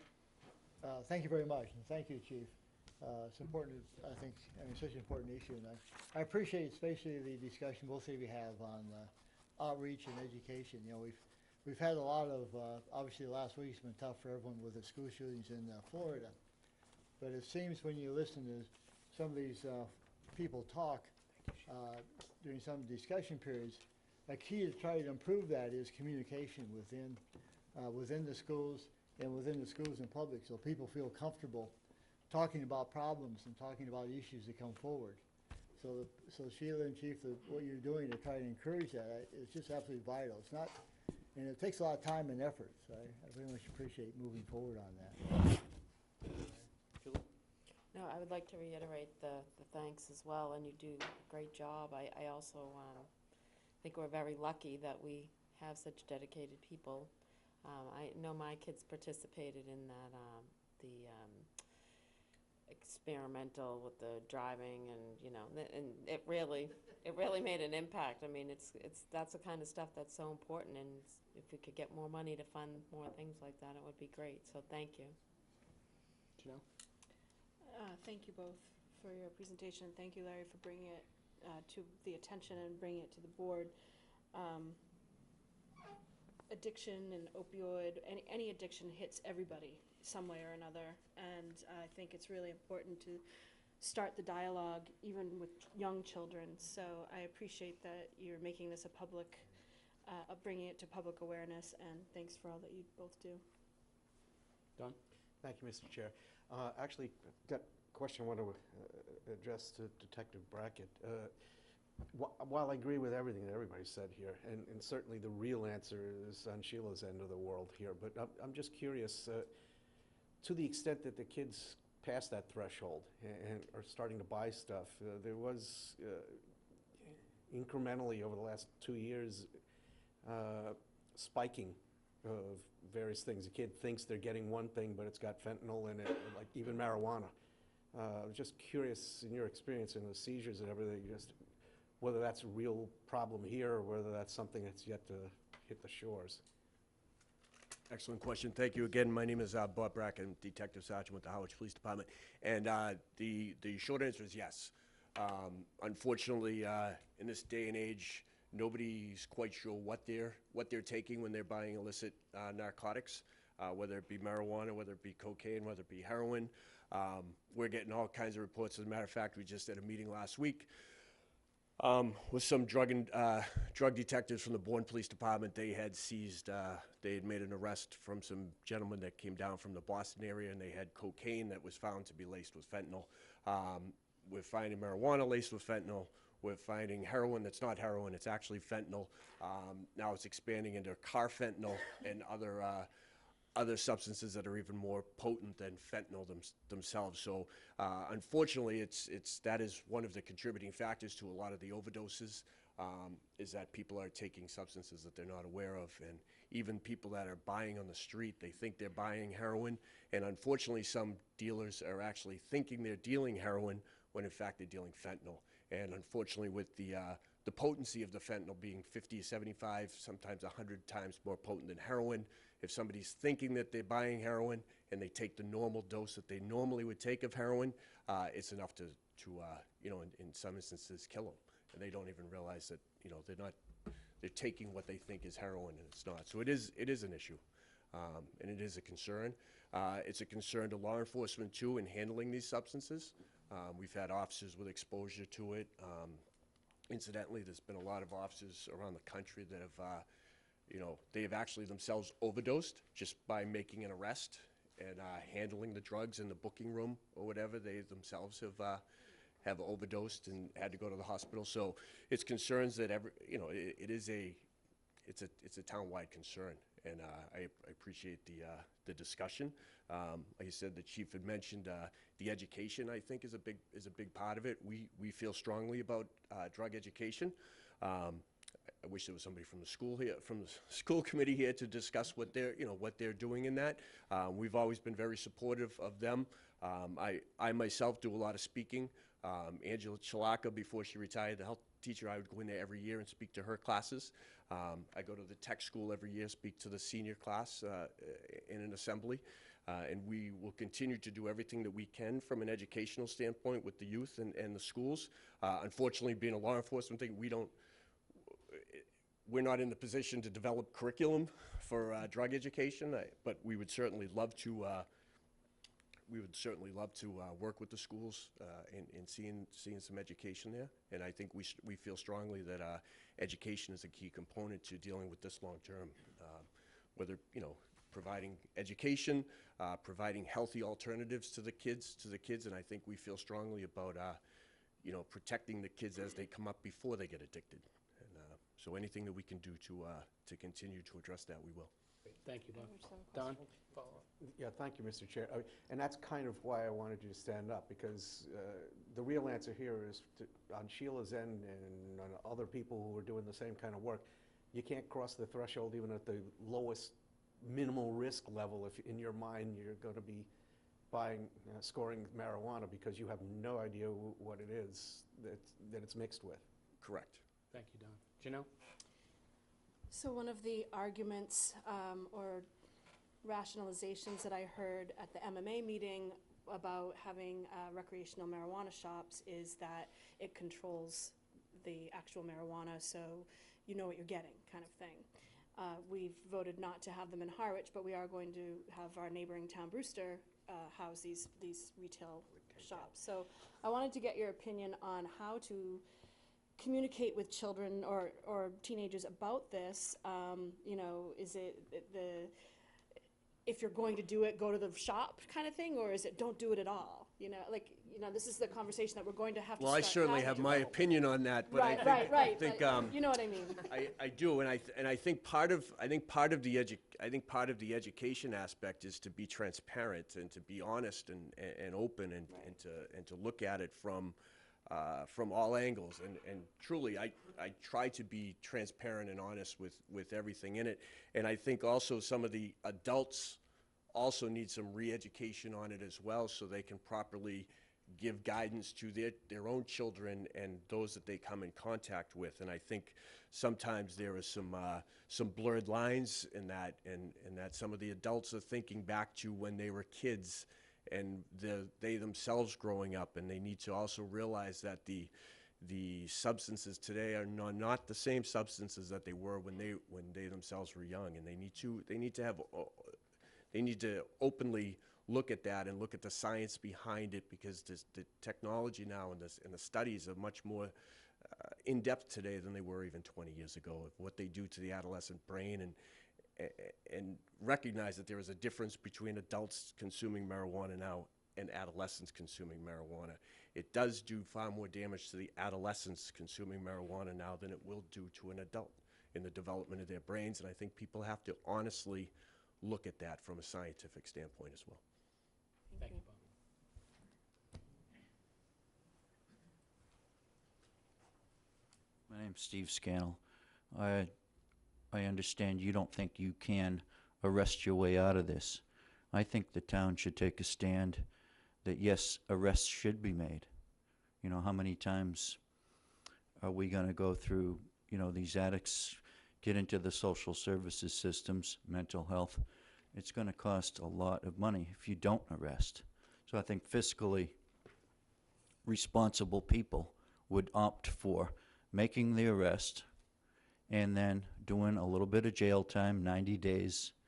And I think that's not inhumane. I think what we're doing is actually pretty darn inhumane. And I think we're sending these kids a terrible message that somehow, you know, it's a disease and, you know, it's a problem. No, jail. It's a problem. Yeah, it's a discipline issue. Jail's the answer. Just to clarify what the chief said, they are arresting people, lots of them. Unfortunately, we have a justice system now that seems to be a revolving door, but these guys certainly are doing their job arresting them. What he was saying was their answer to the problem, they can't arrest their way out of this. We need more social services. We need more mental health services. We need a backup on the other end, but they are arresting plenty of people. Thank you. And part of that is to just recognize, too, that it's no crime to be addiction is not a crime, and that's when people say that we can't arrest ourselves out of the problem. Mr. Chairman, I agree that there's nobody is representing that the police department is not making arrests when we can make arrests. It's just that arrests alone are not necessarily going to cure the problems with addiction. Thank you, Bob. Any more questions? No. All set? Thank you, Sheila. Thank you very much. Thank you. Thank you. Thank you, Chief. Okay, next up, Amy. Nope, DPW Director. Adopt a new treasure chest charge.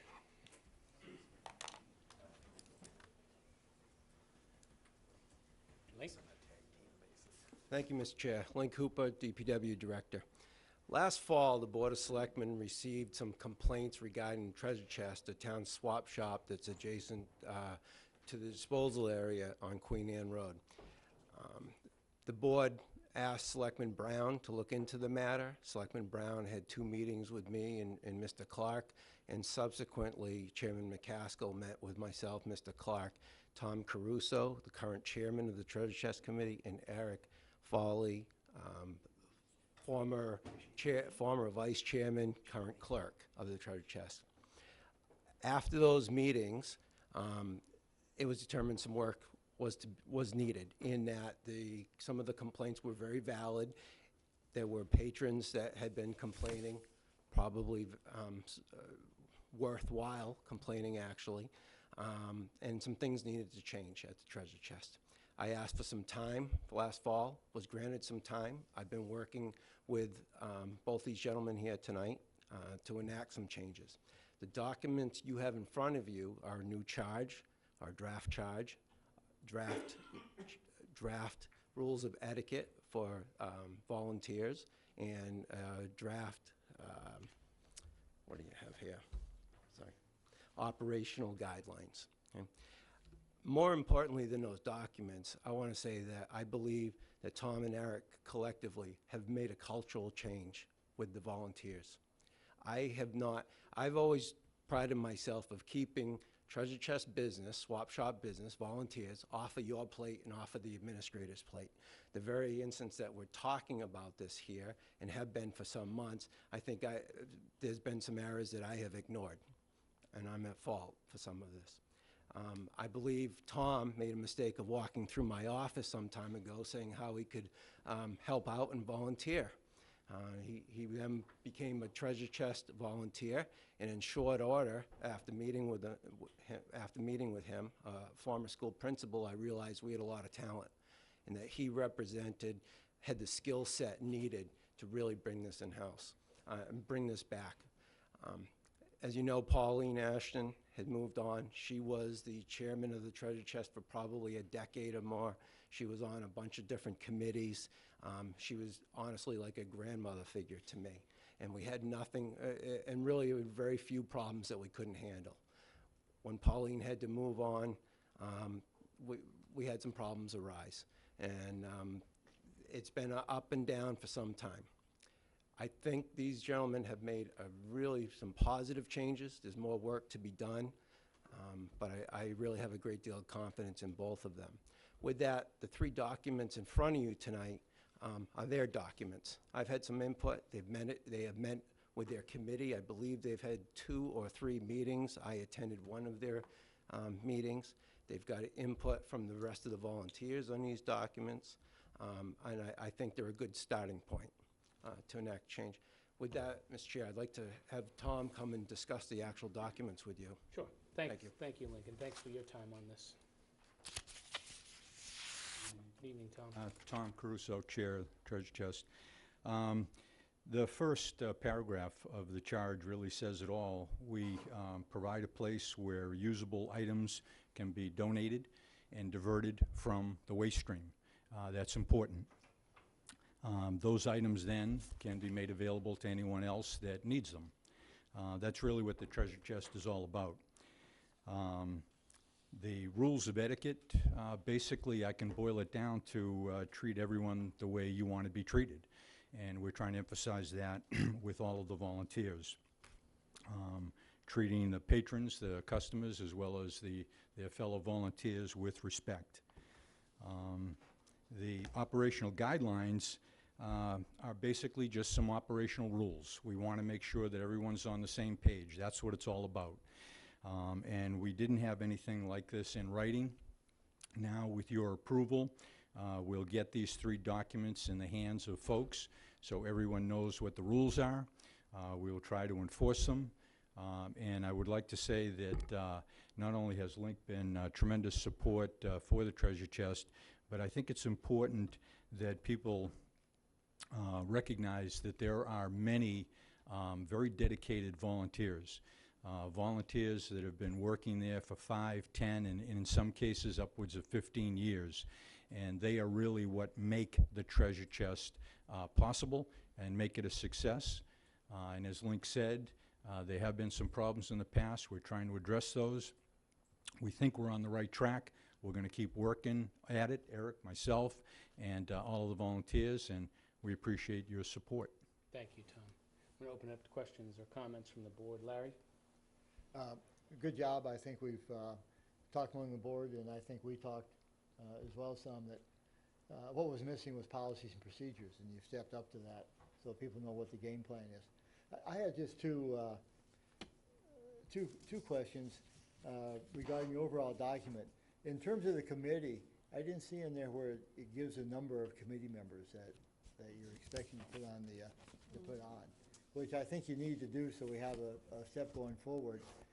And my second comment while you're getting up to answer that one is, I do believe that you need to have all your committee members take the ethics test, the ethics exam, as a requirement. Those were the two gaps I found when I read it, unless I missed something. No, there are 7 committee members, and I can't agree with you more. They need to take the test, they need to go on the computer and do it. We've got a couple of folks that are not computer savvy, but we'll help them through that process.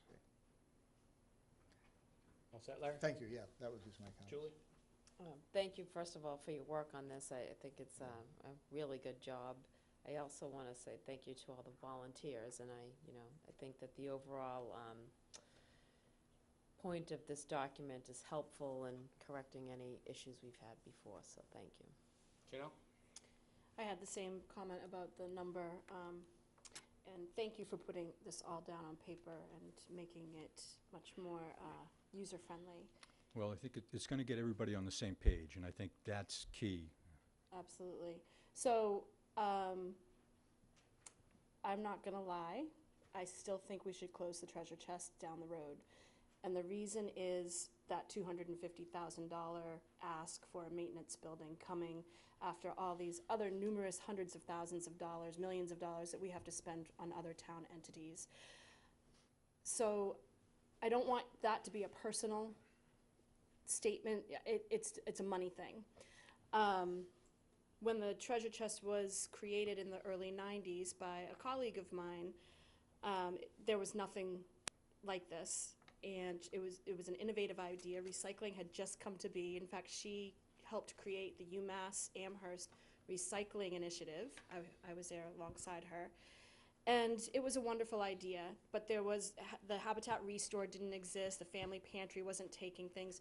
So my slogan has become, there's always a solution. So even though I may, even when I'm not selectman, propose to close the treasure chest, I just want you to know that there's always a solution. And these documents that you created can be taken wherever that solution goes to. Thank you. Don? Thank you, Mr. Chair, which is, I hope, where it is right now. So having said that, there were 2 concerns that I had. One is a really muddled hierarchical structure. It was like where the volunteers fit with the committee members in relation to the DPW. You've cleared that up. I mean, it's pretty clear who's running things. The only other concern I have, we haven't discussed this tonight other than the ethics thing, is you got to meet. You got to meet on a regular schedule, because if hierarchically you guys set policy in conjunction with a director for the volunteers to follow, then you got to meet to be able to do that, and have to be legal meetings. Because going back in the past, there were meetings that may have occurred that didn't have quorums, meetings that weren't posted, posted meetings that never happened. So as long as you committed to doing that, that would kind of tie up the whole thing. I still feel that there's a place for this, because everything else we're talking about requires somebody to go and spend money to buy it from somebody else. This is the only place where there is an even swap. I bring it in because I don't need it, you take it out, and it doesn't go into the trash stream. Correct. And there is an expense to that if it starts getting dumped. So, I mean, and there's also a social component to this that nobody's discussing. It really is kind of like meeting at the luncheonette years ago. I mean, people come there to each week in kibitz. I mean, there's a tremendous public advantage to that to make it work. That's it. Janelle? I just want to answer to a couple of the things that you said. There are free services out there. The Family Pantry does not charge for many of their household items. The people who are clients of the Family Pantry have a boutique within the food bank on Queen Anne Road. I know, I've done work for them. So there are things there for free. And then also, as far as dropping things off and donating, Habitat Restore will actually come and pick up things at your house for free. So to say that there isn't another spot where people can get things for free, I just want to make sure that people realize that that's wrong. And then also, when I did meet with Link, I went over the numbers. It actually costs the town about $10,000, maybe even a little bit more, to operate the treasure chest every year, because there is a waste stream that is created. And I would say about 75% of the number, $7,500 or so, is actually trash costs for us, for the town. Only about $2,500 of it was actual utilities at the building. So it does cost us money. I just want people to know that, and I wanted to say that. Not a back and forth, I just wanted to mention, though, I don't see that there's a solution to the future needs for maintenance at the highway, or the DPW, by going back to the future. I mean, circling back to the building that they had, that they abandoned, to go into the new maintenance facility. That doesn't make any sense. Chris? Just, Mr. Chairman, in terms of process, I would suggest that the board can review the committee charge and approve that, but I would certainly hope the board would empower the committee to then make those rules of etiquette and so on. I think it's nice that they provided that to give you a scope of what they're looking at. So you don't think we should approve those? I don't think that that's necessary. I would empower the board to do that. So I was a fan of making this Link's problem. But with all of this work, this seems very manageable. The only thing that's not here that I hope you work towards, and it's not a deal breaker for me, is people from Bourne shouldn't be bringing their stuff down to Harwich. We should really work towards trying to keep this from Harwich people to Harwich people, and downsize a little bit of the size of the operation. But great job, and I've actually noticed a difference on traffic on Queen Anne Road pouring out of that gate. And I noticed that you put in a new parking area and instructions for employees not to take up the parking. So great job. Link? Thank you, Mr. Chair. To Selectman Ballantyne's concerned, I believe the committee members are all up to date as far as their ethics charge, at least this year. I know this year was simply a refresher. I know that was submitted to Anita, the town clerk.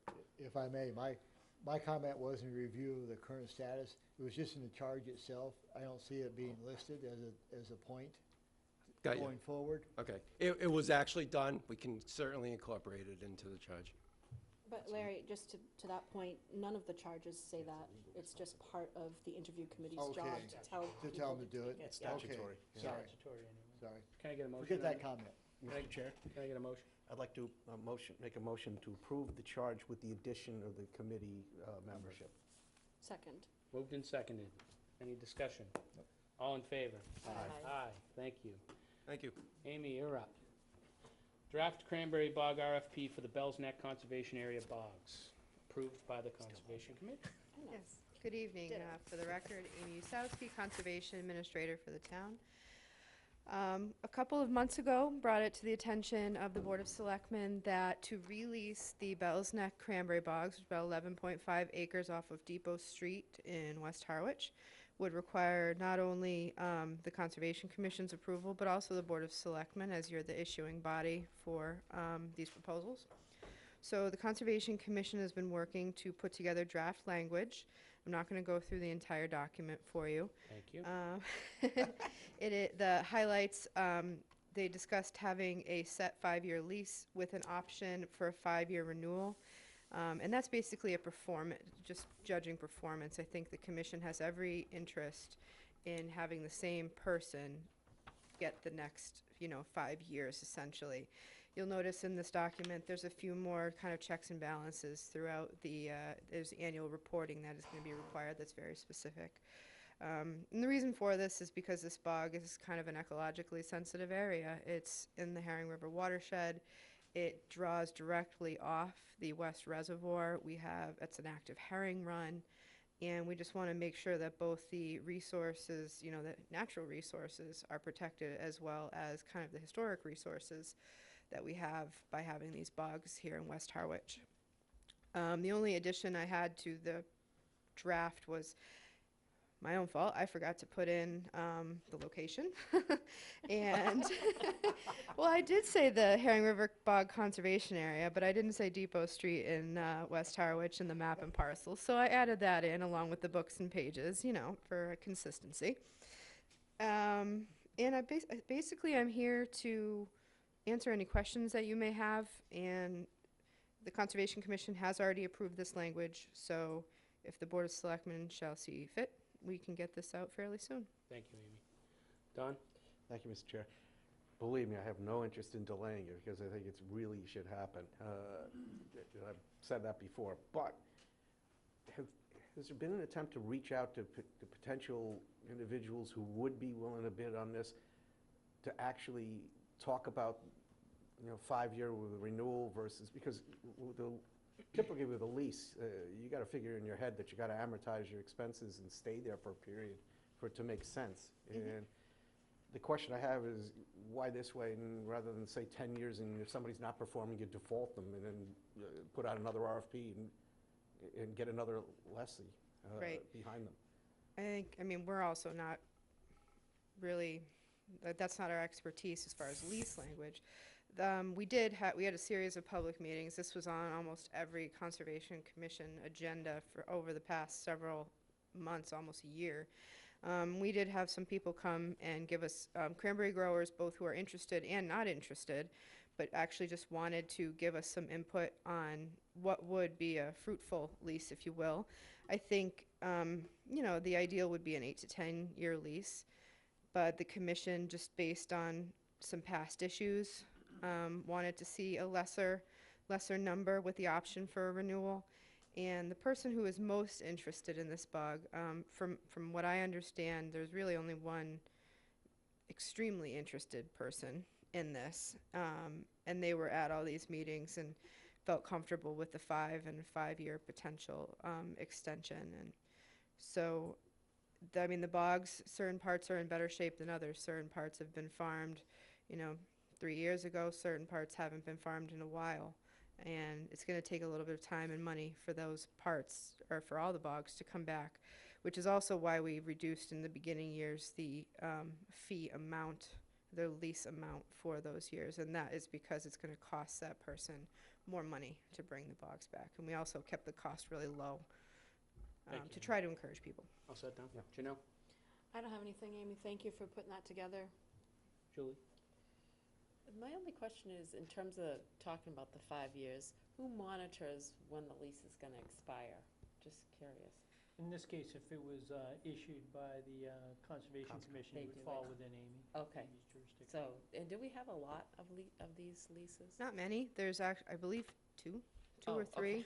okay. And the lease themselves are also with in the Selectmen's office. But we monitor the leases. Okay, thank you. Larry?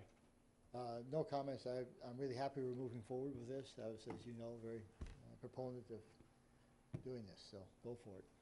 Put your address in. My only comment was the lease period of time, 5 and 5, but if it's a 5-year renewal, it's the same as a 10-year. Yeah, it's every intention. I think they just felt more comfortable with that way.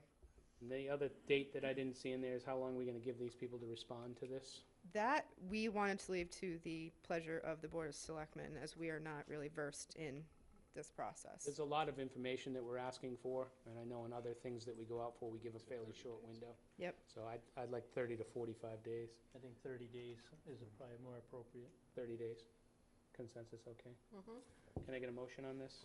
Go ahead, Larry. I'd like to make Don. Shorter, Larry. Take that as We're a starting to get too close to each other. Take that as a compliment. Slightly balder, Larry. Go ahead. I'd like to make a motion that we approve the issuance, the RFP for, advertised for a period of 30 days with the inclusion of the description of the property. Second. Moved and seconded to approve what Don said. Any discussion? No. All in favor? Aye. Aye, thank you. Thank you. Thank you, Amy. Just the minutia, just a little. Okay, so next up is the, under old business, request to the Board of Selectmen, or for the Board of Selectmen to issue an RFP for restaurant or snack shack discussion, and then Saquatucket Marina project timeline. I'm gonna take this out of order from how it is on here. So I'm gonna start with John Rendon, just to give us a timeline and an update on how the project's going, and if we anticipate any problems, and so we'll start there. Sir, Mr. Chairman, members of the board, John Rendon, Harbor Master. So obviously we have two projects going on. I'll speak briefly on both as far as the progress has gone. I put a timeline Gantt chart in your packet that I know you have. We'll start with the Marina project. So far, everything is progressing very well. Dredging was complete, and we ended up getting a 1-week extension to just do some cleanup work after the post-dredge survey was done. No problem getting the extension from the Corps, and really because of the heavy icing we had, they were unable to get in there to do some of that cleanup, so that went fine. They've been doing electrical conduit, and they've been driving some piles for the areas where the brows will go out to the east and west docks. The first set of docks will show up March 6th, next week. And from that point on, docks will start being trucked in. As they arrive, they'll get put in the water. And once they're in the water, they'll get connected, and that's when you'll start seeing all the piles being driven to connect all of the docks. So right now, the target is to have all the docks completed and put in the second week of May. So a couple of weeks prior to what is really our finish date, which is Memorial Day. So our desire is to have the marina at least finished enough so we can get all our boaters in and have the marina open and running. So there may be some, plumbing and some of that service hookup still going on, but by and large, we are tracking, and it'll be good to see a lot of activity once those floats start showing up. Great, thank you, John. Okay. As far as the landside project, again, lots of activity. As I'm sure you've seen, we've been driving a lot of piles, both helical piles and the timber piles. That's pretty much complete. They were finishing up some of the helicals along the boardwalk in the area where they excavated. They put a retaining wall on the east end of the boardwalk area to retain the parking lot, because that boardwalk slopes down to be ground level to the road over to where the handicap accessibility ramp system is. So they were driving those piles today. The foundation for the Harbor Master office building is ongoing, and they've been making bulkheads, and they're doing a lot of stuff off-site as well. So pretty soon they'll be trucking in sections of the structure to be put in. So again, here shortly you're going to see a whole lot of activity. A lot of it is grunt work and driving piles, but I think we're probably a week behind. If you look at that Gantt chart, they got a little bit a week behind. That foundation of the Harbor Master building should have been complete. And then they'll start pouring concrete now that the weather's somewhat pretty good. They're going to start pouring concrete for the footings for the garage foundation. And so, we're moving along. The question right now is the septic system, to be honest with you, Mr. Chairman. We have CC Construction lined up to do the septic system, and we've actually put them on hold a little bit and asked them to give us a price if we want to go ahead and expand the septic system to support the snack shack. And so we're in dialogue with them, trying to come up with that figure. And so that's kind of a pressing need. We got to get that septic done one way or the other before May, because that whole parking lot will be torn apart, and we just can't do it that late in the season. So John, I missed that on the agenda tonight because I was away when they posted it. Sure. I have asked Chris to identify a funding source. Okay. Great. And hopefully you'll have the quotes, and I plan on putting it on next Monday night. Okay. So we can deliberate that next Monday night. It's not on the agenda, so we won't be asking you any questions tonight. Okay. Next for you, John, just give us a overview, I guess, on the grant. You had a very exciting meeting on the 13th. I think Julie went as well. Can you just tell us how it went? I will. I really appreciate Julie being there, and she opened up the brief on our project, and it was great to have her there. Also, who showed up was Representative Peak, which we didn't know about. I really appreciated her being there. She got up and spoke very highly of the project and what we're doing at Saquatucket. And so there were 6 projects, I believe, selected for this round of grants, and very selective and competitive process. And I briefed the elements, every element of the project that I had applied for, and I think it went very well. It had very few questions. I think the Lieutenant Governor obviously was familiar with what we were doing because she had done a visit earlier and saw the marina project and saw what we had going on, and was somewhat aware of what we were, all the work that we were doing and the investments that we were making here at the harbor. So I thought it was really positive. They voted on the spot to approve the plan. We recently just got the letter, signed letter, with the official award of $1 million. So now I have to do a pre-contract document to get the ball rolling. Great. John, I just want to publicly thank you for all the work that you've done to get that $1 million for the town. Thanks, yes, sir. We really appreciate it. Great job. Thank you. Yeah. Any comments to John on what he's spoken about only?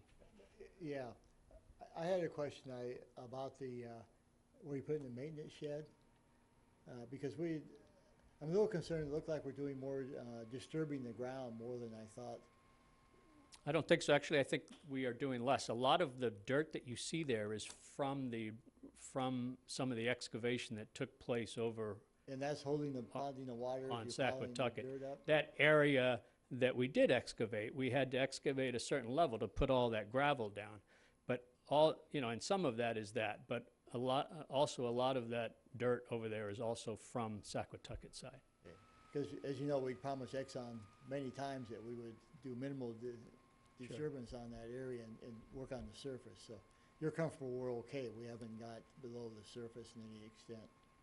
Yeah, I mean, I think, obviously we had to excavate some, a little bit of it, but using those helicals going down, I think we've minimized as much as we can as far as excavating.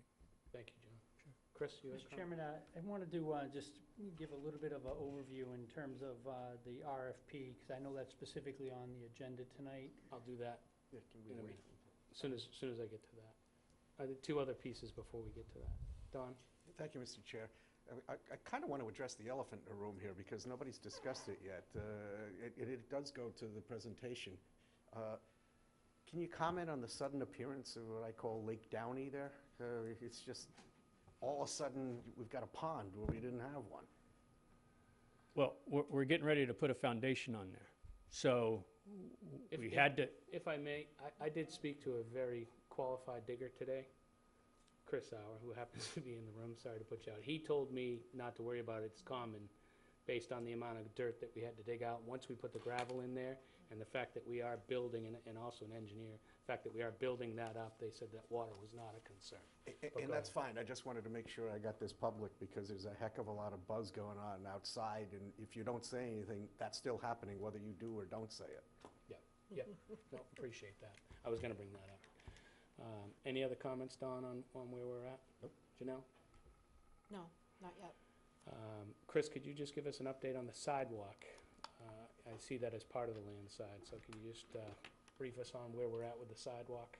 Yeah, actually, I have a phone conversation, I think, tomorrow with the state DOT. They were gonna come out and look at it and give me a update, so I'll have better information for next Monday. Okay, thank you. At this point, I think I'll get into, unless, Chris, you think this falls in, but I'd like Charlene to just kind of go over an overview of the parking. Yeah, before that, I would like to have, I think it's important for people to get a sense for what's transpired and in terms of it. I know the board's aware, but I know that this is obviously on television too. The selectmen approved a project that was presented at town meeting. That project included, everything that's been laid out, included the snack shack. All the assumptions that we have made going forward has been to do a snack shack. And there was a effort that was made for people to come in and say, well, can we look at doing a 60-seat and a 100-seat restaurant? And, I brought that before the board once I got material that was submitted, and I think that the board's had some initial discussions. And I know particularly you, Mr. Chairman, have raised the concern, is that something that is doable? So I think what Charlene will present tonight is the 60 or 100-seat restaurant doable? I'm actually going back a little bit that we went to town meeting, we showed them a site plan of what we were going to accomplish. Town meeting approved it, It went to the ballot, the voters of the community approved it.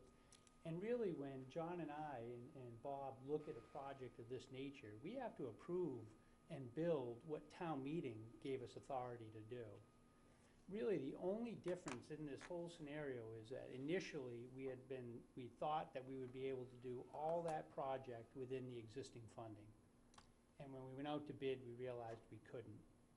Now that we have secured the grant, we now have the ability to deliver exactly what we told town meeting, which was really the snack shack. So everything that we've been working on in that direction has been to complete the site plan. That was submitted to town meeting, and that was approved by the voters. I think that it's, I get requests every so often that would we consider doing something.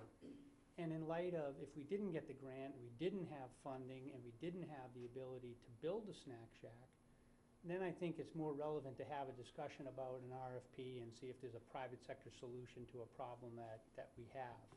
But that problem doesn't exist anymore because of John's work in getting the grant. So I think that from a legislative intent, from the intent of what the town has said they want, it's really the snack shack. So I think that in terms of some of the due diligence of putting together, or beginning to think about putting together the RFP, I asked Charlene, what are some of the issues, what are some of the concerns that we have? And she raised, I think, some good concerns, and certainly I'm going to let her speak to some of the parking issues.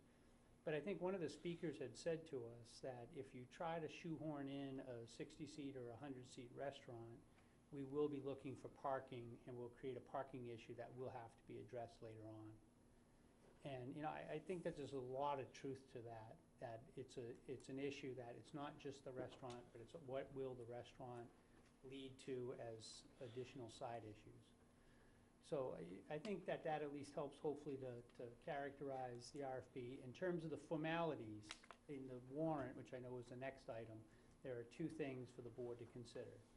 One is the acceptance of the grant. That was something that the board wanted, was to have the formal acceptance of the grant. So the town council has drafted that language to formally accept the grant. And then the second, because what John and I do are kind of what the policymakers decide. We don't determine policy. The second one is if the board wants to pursue the 60-seat or 100-seat restaurant, which is really different than what we told the voters. But if you want to pursue that, I have drafted, really for the board's consideration, and it's the board's warrant, as to whether you want to have the lease to be able to go for 40 years. So at least from my perspective, I want to give both options on there for the board's consideration in terms of that. Thank you, Chris. Go ahead. So Chris, just in response to beginning part of your statement there, it's my recollection that the snack shack was always an ad alternate. And part of the site plan, I'm sorry. okay, and really what town meeting approved was the $3 million. And at multiple meetings, the Board of Selectmen asked if we were to get that $1 million grant, would it be offsetting the $3 million? And the answer was yes. So we got the $1 million grant. And in my mind, it should be offsetting the $3 million and not adding to it. And that the snack shack is really still an ad alternate. So I'm just really confused by this whole thing. And we can go back to say, the language in the article wasn't such. Maybe that's true, but I sat through hours and hours and hours of meetings where the language was such. So here we are. Yeah, I think, Mr. Chairman, through you, just in response to that, what we presented to town meeting was a site plan that had everything. It's really just a byproduct of a bidding process that we decided that we wanted to give ourselves some bid flexibility. But certainly when those bids were originally prepared, it was our hope that we would be able to do all that work at once. So the bid process is the bid process. That was something that we did administratively to see if we could proceed forward with a contract. But the intent of town meeting has always been to construct the site plan that we showed them. Thank you. Charlene. Thank you, Mr. Chairman. Charlene Greenhalgh, Town Planner. I think it's important to say, first to say, I'm only here talking zoning. I'm not for or against anything. What I think Chris gave a very good overview that the town meeting did approve a very specific thing, and that very specific thing went to the planning board for review and ultimately did receive approval on July 11th, 2017.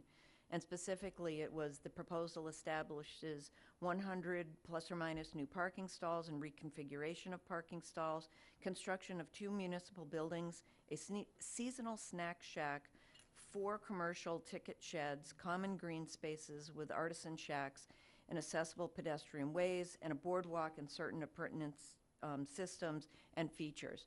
So that's what went before the planning board, and that was what was ultimately approved by the planning board back in July. As conversation has evolved over the last several months, I was asked, and I did prepare, and I realize there's a lot of typos in it, so my apologies for that memo that I did on January 22nd. But essentially, you've got 3 areas of parking there were 2 areas of parking that existed prior to the site improvements. One was the east side and one was the west side.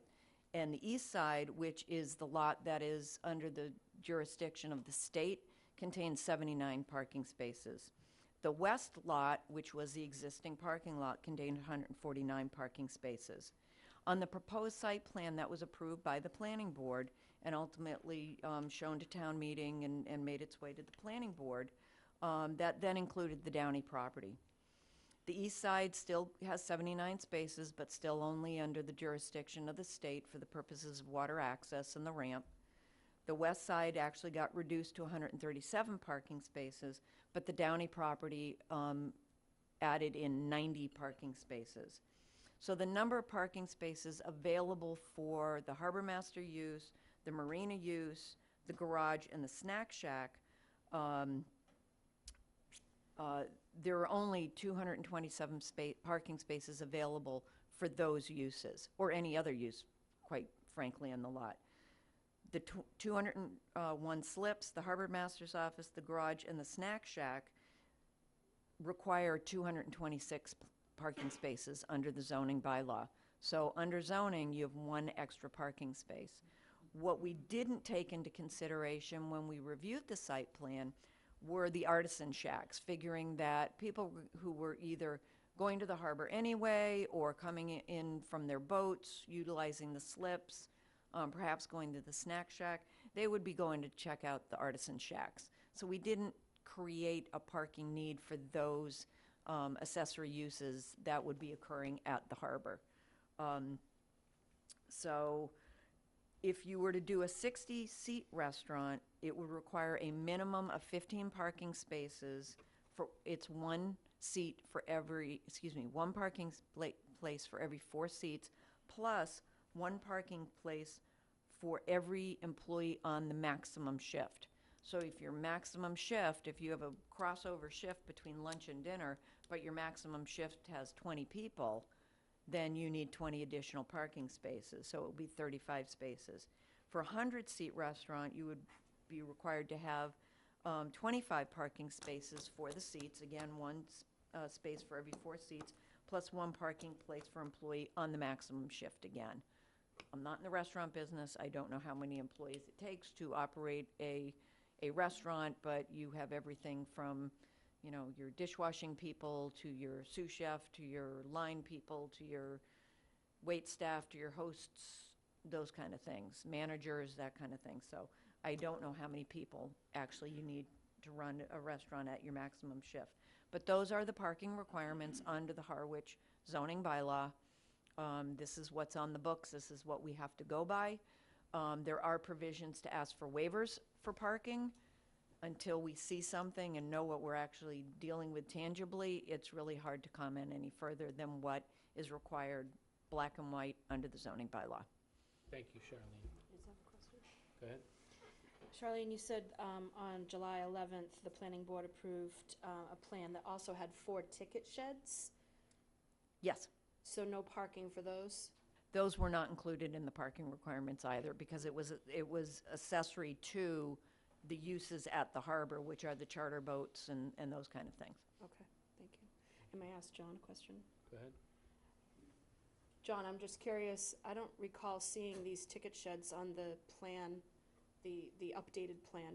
Are we having the 4 ticket sheds? It should be on the plan right there on the west side of the Downey property. There's 3 of them. And then the 4th one is in the row where the artisan With the shacks artisan are. shacks? Yes, ma'am. Okay, Okay. thank you. Thank you. All right, I'm going to open this up to the public. What's that? We will get, the board's going to deliberate afterwards. I'm going to start by saying this is a public meeting, not a public hearing. So if the conversation goes south and it gets disrespectful in any way, I'm going to shut the conversation down. This has turned into a very controversial thing, and it doesn't need to be. This is ultimately a board's decision, and I believe that we'll make that decision tonight. We did receive a letter. The gentleman here that gave us the letter is here. There's 100+ signatures on it, so the board is very aware that a bunch of people want a restaurant or consideration for a restaurant at the harbor. In prior meetings, we've had equal amount of people between phone calls and emails express that they don't want a restaurant. So this board is crystal clear that a certain amount of people want a restaurant and a certain amount of people don't want a restaurant. So new facts would be great, anything outside of that or just a brief statement. But we are very aware that it's a split. Some people want us to proceed with an RFP, some people do not. And we have heard from all of them, so, or a bunch of them. So with that, just say your name for the record. Charles Peavy, 5 Martha's Lane, lifetime Harwich resident. Thank you. And I'm one of the owners of Brack's. Not too crazy about this, to be honest. A 100-seat restaurant? You guys think that 25 seats? I mean, 100 seats, 25 parking spaces? That's, the numbers don't. So every foretop, one is going to have 1 car. What I'm getting to is there's no parking for this. I stand out in that parking lot just about every day. There's no parking for this. I don't see how you guys can think you can put a 100-seat restaurant there and it wouldn't affect us. It's going to, without a doubt. And my God, haven't we done enough for this town? We fed over 800 people last year on Thanksgiving for free. We have fed thousands of people for free. Most of the time, it costs money for us to do this. It's donations. Donations don't cover everything. Last year, it cost me about $2 grand out of my pocket. And not only that, for the last 25 years, you guys get to have Thanksgiving at your house. I'm there at 4:30 in the morning.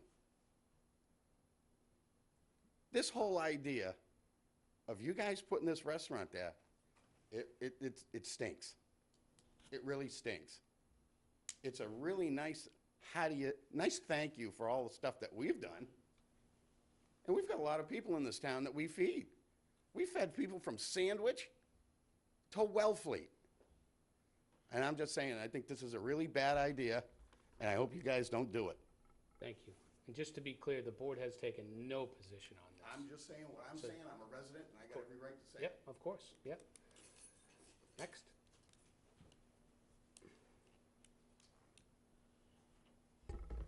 Steve Scannell. I grew up in that neighborhood across from Brack's, and I'm one of the people that Brack's fed, so thank you. I think the highest and best use going forward, assuming you can help with the parking up at the tech school and at Monomoy High School in the summer and the high season, would be something that would be Marine Technologies Educational Program area that would be with several partners, Monomoy High School, Cape Cod Tech. I don't want to cut you off, sir, but this has nothing to do with what we're talking about. I would appreciate an email saying what you think, and certainly direct it to the harbor master or the waterways committee. Okay, I But just the wanted to plant proposals- the seed. I'll stop. Right, the proposal's already been submitted. Right now, we're only voting on an RFP. Okay. Thank you, sir. But your comments are important. Please send them in.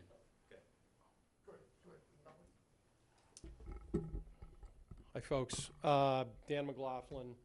We spoke a couple meetings ago, and I'm the one who submitted the letter with the signatures on it, and there's, I think now, I've got 170 signatures or so. I also submitted a subsequent email to the board asking that maybe when John sends in his pre-contract form that he does not include any of the food service components unless it's been decided by then, because certainly there are millions and millions of dollars that need to be spent over there in the form of site work and buildings and boardwalks and things that the $1 million grant could be applied against. Those 150 signatures are all from taxpayers, and it's kind of a wide swath of taxpayers. It's year-round residents, people who grew up here, who were born here, who still live here. It's summer residents. It's retirees. It's several people who have slips in the harbor who have said a restaurant would be great. But I think the main intent of that letter to the selectmen was to say, look, let's send out an RFP for both projects. Find out what the economics are, find out what the impact would be to the town, and then, and really only then, can you make an informed decision. So in my mind, there were two valid concerns. One was we don't want to do anything to put the $1 million grant at risk. That's not going to be at risk. Parking is the other concern that people seem, I think, overly concerned about. And the reason is this, that in the 50 years that Saquatucket Harbor has been there has never been one day when all the boats are out at the same time, except maybe this time of year. We now have 90 more spaces with the acquisition of the Downey property, and all of a sudden there's this monumental parking problem. But the one thing, or there's two things that don't get addressed. One is a bylaw issue. The Harwich bylaw of one parking space for each slip is way over the top compared with most places. The norm is somewhere between 0.3 and 0.65 parking spaces per slip. There was a study done by the American Society of Civil Engineers, which was conducted over a 2-year period to measure peak parking at northeast marinas. The intent was to figure out the parking for northeast recreational saltwater boaters. And what they did was they flew over 42 marinas on 4th of July weekend in perfect boating weather, and other weekends where the weather was perfect for boating. And what they discovered was that the absolute peak was 39% of the boats were out of the harbor. They then counted the parking spaces and the cars in the parking lot, and they did a mathematical formula to determine how many spaces you needed, and they came out with 0.6 spaces per slip. Now that, interestingly enough, because only 39% of the boats were out, that accounted for guests that were on those boats that might have taken their own car. That accounted for marina staff. That accounted for anybody who had any reason to be on the property. Similarly, Sassuat Harbor did a study that found that their peak Saturday usage required 0.35 spaces per slip, okay? But the one thing that nobody ever mentions, which is the most important thing, and anybody who's ever been to a shopping mall knows that you have complementary uses and you have competitive uses. A restaurant does not really compete for spaces with a marina. I own a restaurant, the managing partner of a restaurant in Wellfleet called Pearl. It's right on Wellfleet Harbor, and there's a municipal parking lot across the street. And what I can tell you is that on one of the few, and I'm also a boater, so I know how few perfect boating days there are when the weather's great and the seas are down. On a perfect day, there's nobody in the restaurant. Those people are out in their boats. They're at the beach. They're playing golf. They're playing tennis. They're doing whatever they're doing, but they're not going to restaurants when it's 80 degrees and there's no wind out. They go to restaurants at night in those circumstances. Our busiest days in the restaurant business on the Cape are when it's raining out, and those days are obviously when the boaters are not on their boats.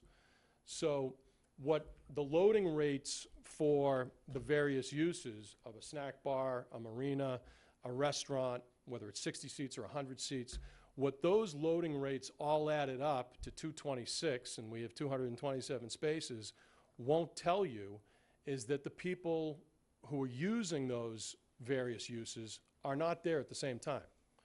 So I don't think parking is an issue. I know that there's a lot of other things that people have concerns about. You know, if we enter into a 30-year lease with someone who's going to build a restaurant, even though the restaurant won't cost us anything, will it be kept up? All these things can be addressed in that lease. But finally, Mr. Chairman and members of the board, I love Harwich. It's my favorite place. One final statement I'd like to offer is, as a resident, and a taxpayer, and a business owner in Harwich, it was never my intention to stir up any controversy. I know that I have, and I respect these folks have businesses to run. I think competition's a great thing. I think everybody has to up their game with competition. I think if you see what's happened in downtown Harwichport with all the great restaurants we have there, and how the people going to Harwichport, whether they're going to the Port or Ember or Hot Stove or wherever they may be going, they're also spending money at Three Buoys and Sativa and Portugal and all the other businesses we have in town. So I think getting people to the town is always a good thing. I think a public-private partnership that doesn't cost the town anything, that creates a lot of revenue, as opposed to a snack shack, which would, in my estimation, you send out the RFP and you see, would be a drain to taxpayers, would take decades to pay off what it's going to cost you guys to build it, or anybody to build. Didn't mean that it was going to cost you more than the average person. But I think the only way to make an informed decision would be to send out an RFP for both proposed uses and see what you come up with. Doesn't obligate you to do anything. Thank you, Dan.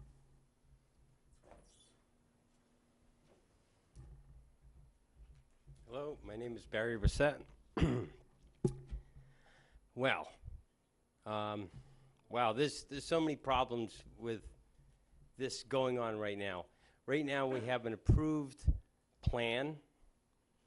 This thing's chugging along, and I think going with a restaurant, you're just going to throw a monkey wrench and stop. You know, what are you going to do? Stop the whole construction project now and change plans and wait for, you know, a year to get engineering to get this thing done?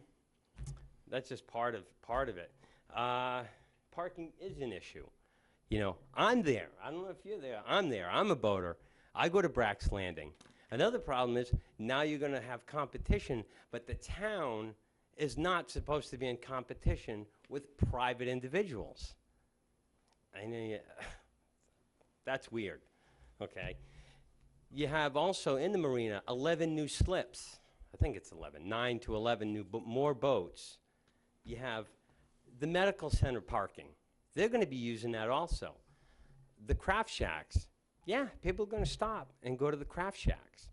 For instance, the other day, went over there, Saturday, February 17th.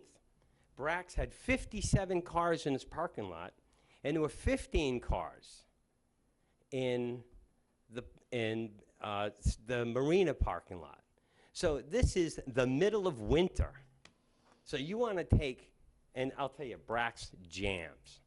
When that place is cranking, it's amazing how many cars it takes. He's probably got 35 employees. I'm going to cut you off. Just wrap it up. This is all stuff we've heard. Yeah. So anyways. Thank you for reiterating Yeah. it, but Okay. any new Thank thoughts you. would be great. It is 9:23, so thank you.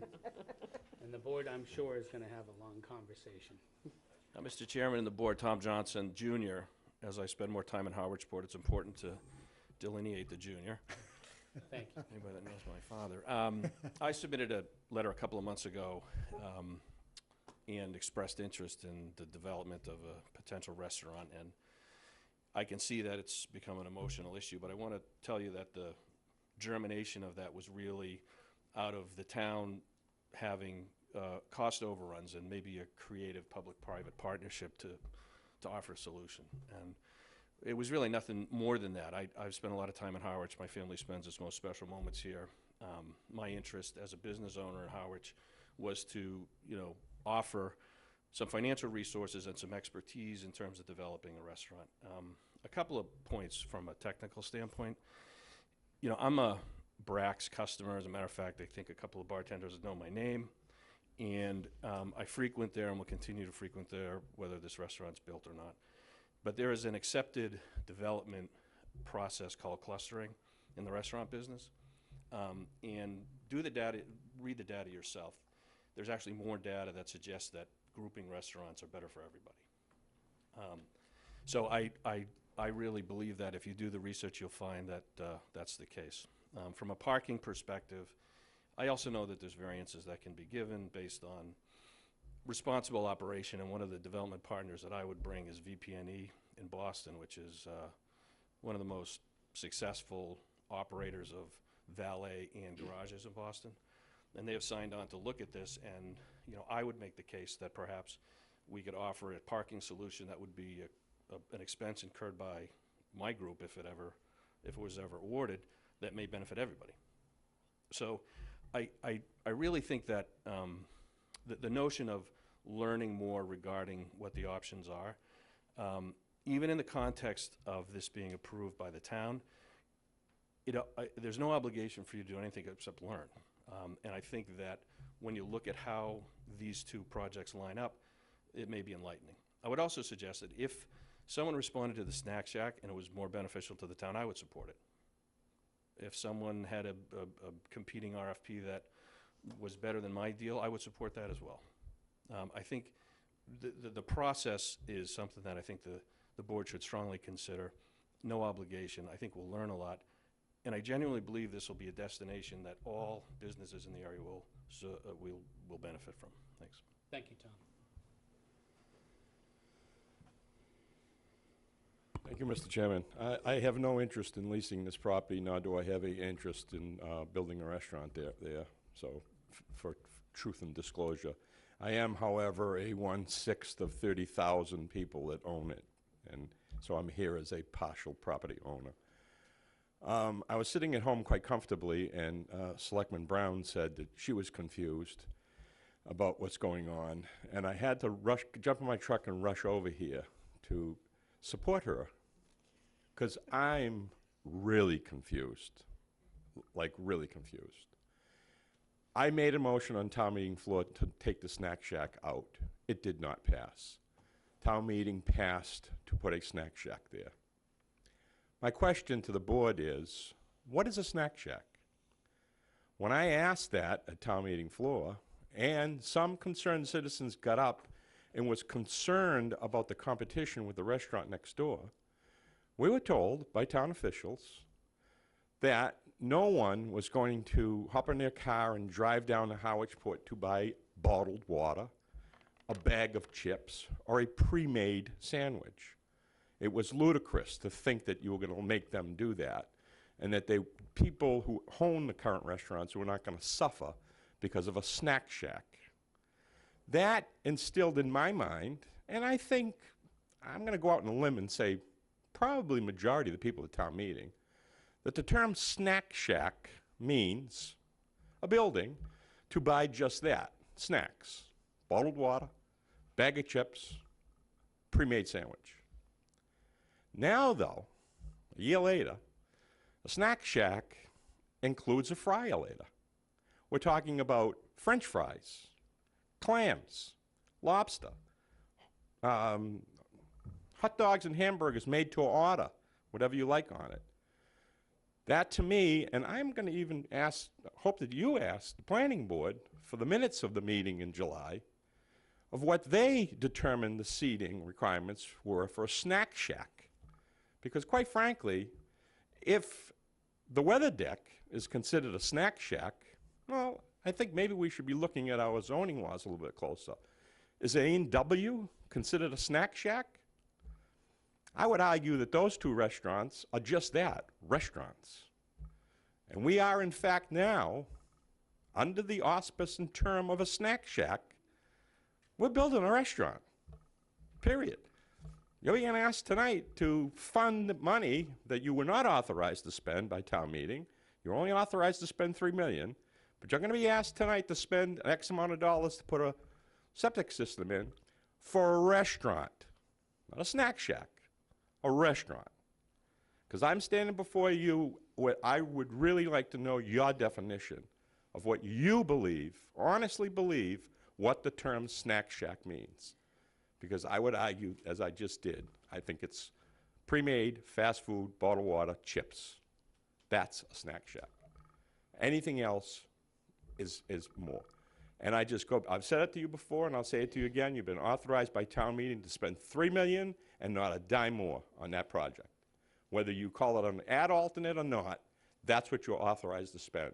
Go back and ask the town meeting how they want that extra million spent. Taken off the $3 million or added onto it. And have ready with you a definition of snack shack, because I'm going to ask you on town meeting floor, and I'm going to demand an answer.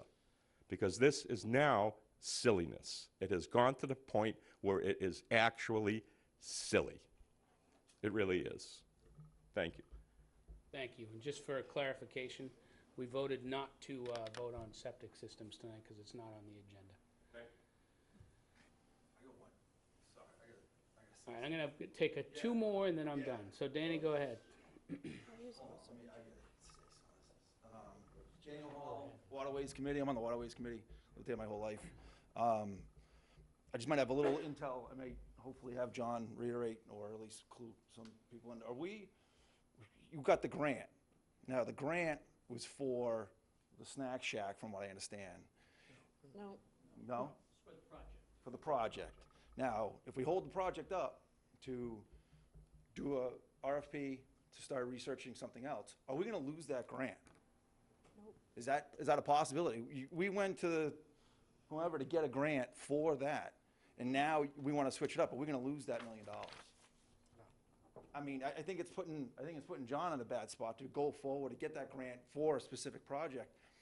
We get it, and then you say, hey, look, well, now, thanks, but now we might go a different avenue.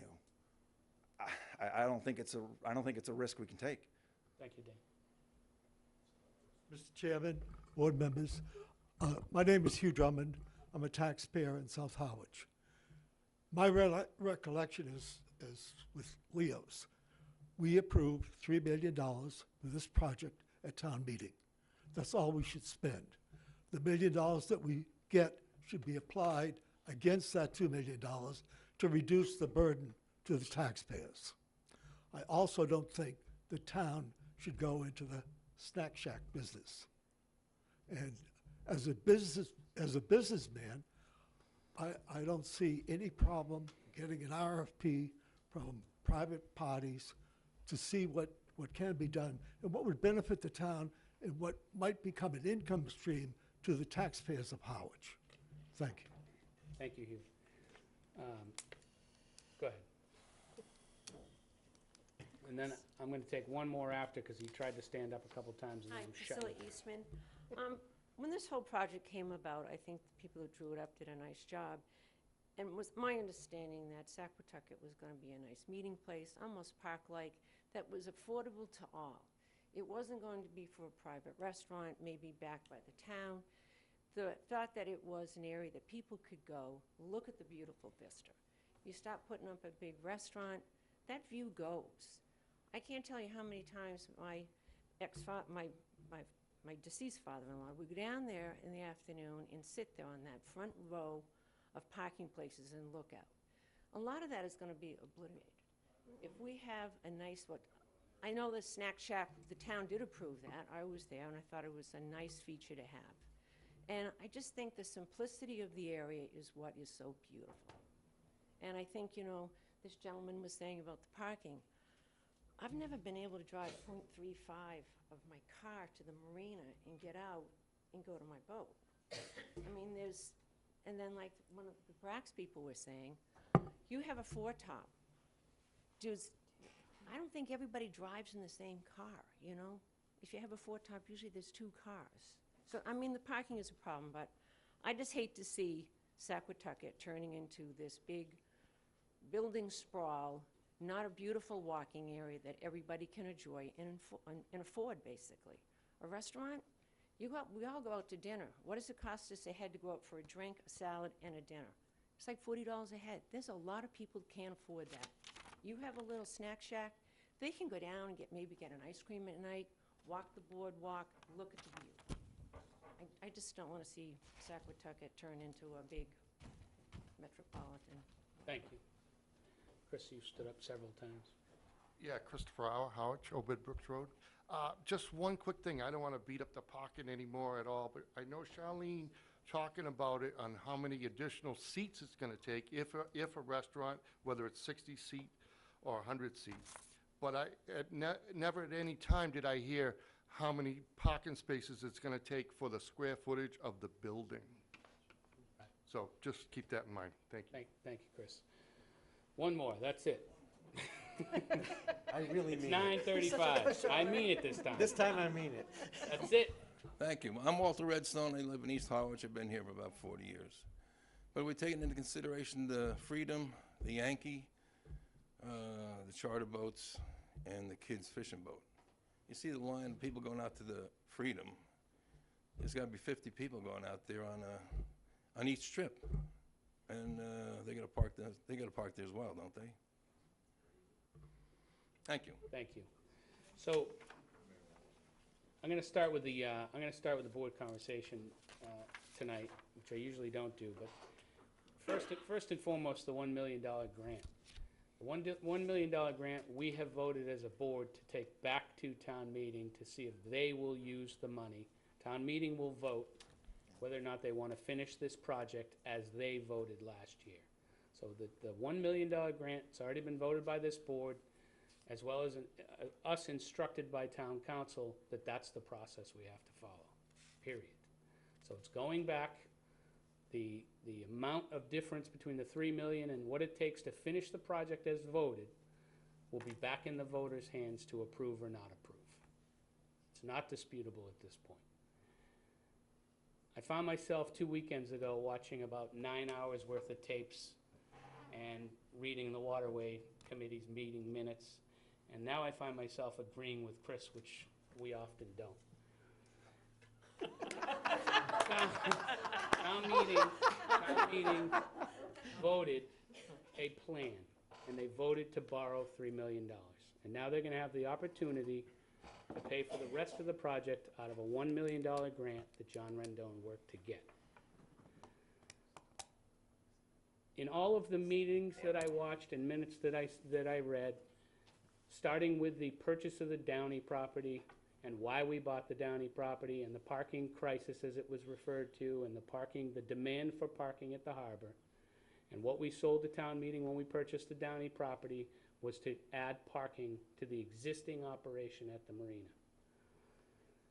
The proposal that came before us, or back up, the Board of Selectmen appointed a landside development committee. I believe they worked on it for about 2 years. The landside committee then brought back to the Board of Selectmen a plan, and the plan included a snack shack. The Board of Selectmen endorsed by majority vote that plan. It went to town meeting passed it. And now we're being asked to ignore what town meeting said and put an RFP out. In my opinion, and I was asked in the letter by Dan, to take our personal feelings out of this, and I have. It's all fact-based. Because I have been the biggest critic to John, and I apologize, John, to the overages in this project. It is at this point goes back to the voters. If the voters reject spending the $1 million to finish this project, then we can talk about an RFP. But based on what our very qualified planning person says, we don't have the parking for it. And based on what others have stood up and said, we don't have the parking for it. As Dan mentioned, and I appreciate Dan's homework, Dan's done a lot of homework and has statistics, but that's not our bylaw. Our bylaw is for one, so we would need a bylaw change on top of it. So really what this board's decision is ignore the legislative body or proceed with an RFP. Because the legislative body did say and approve a plan by majority vote. Larry? This is a fun discussion. It'll still be going on at 10. It's my No, prediction. my Let's keep comments, it as brief as we can. mine's gonna be brief. To follow your comment, I think that I'm uncomfortable moving ahead, even with the Snack Shack, with the data we have now on on financial analysis of that. What's gonna cost, what the revenue's gonna be. That could be a burden to us, even the Snack Shack, the restaurants could be more of a burden. As you recall, I think 2 years ago, the board, or 3 years ago, we put a snack, what's a mobile restaurant, what do you call that? The food trucks. The food truck. And that turned out to be a failure because we couldn't have enough revenue to justify that. And it came back to us. We don't know. I would, whether it's an RFP or whether it's some other data finding, I would still like to understand what the commercial value of that land is, what type of lease we could get for the Snack Shack. To Leo's point, I think he's probably gone home now, but No, he's there. He's sleeping in the back. Sleeping in the back. Leo raises a good point. I sort of think the only way we can get an idea of what definition of Snack Shack is to ask people what it would cost, what they'd put in there to make it work. But at this point, I would actually fall on the line of, we'll see how town meeting goes, but to pull that back for a year and see what happens after you have a year experience.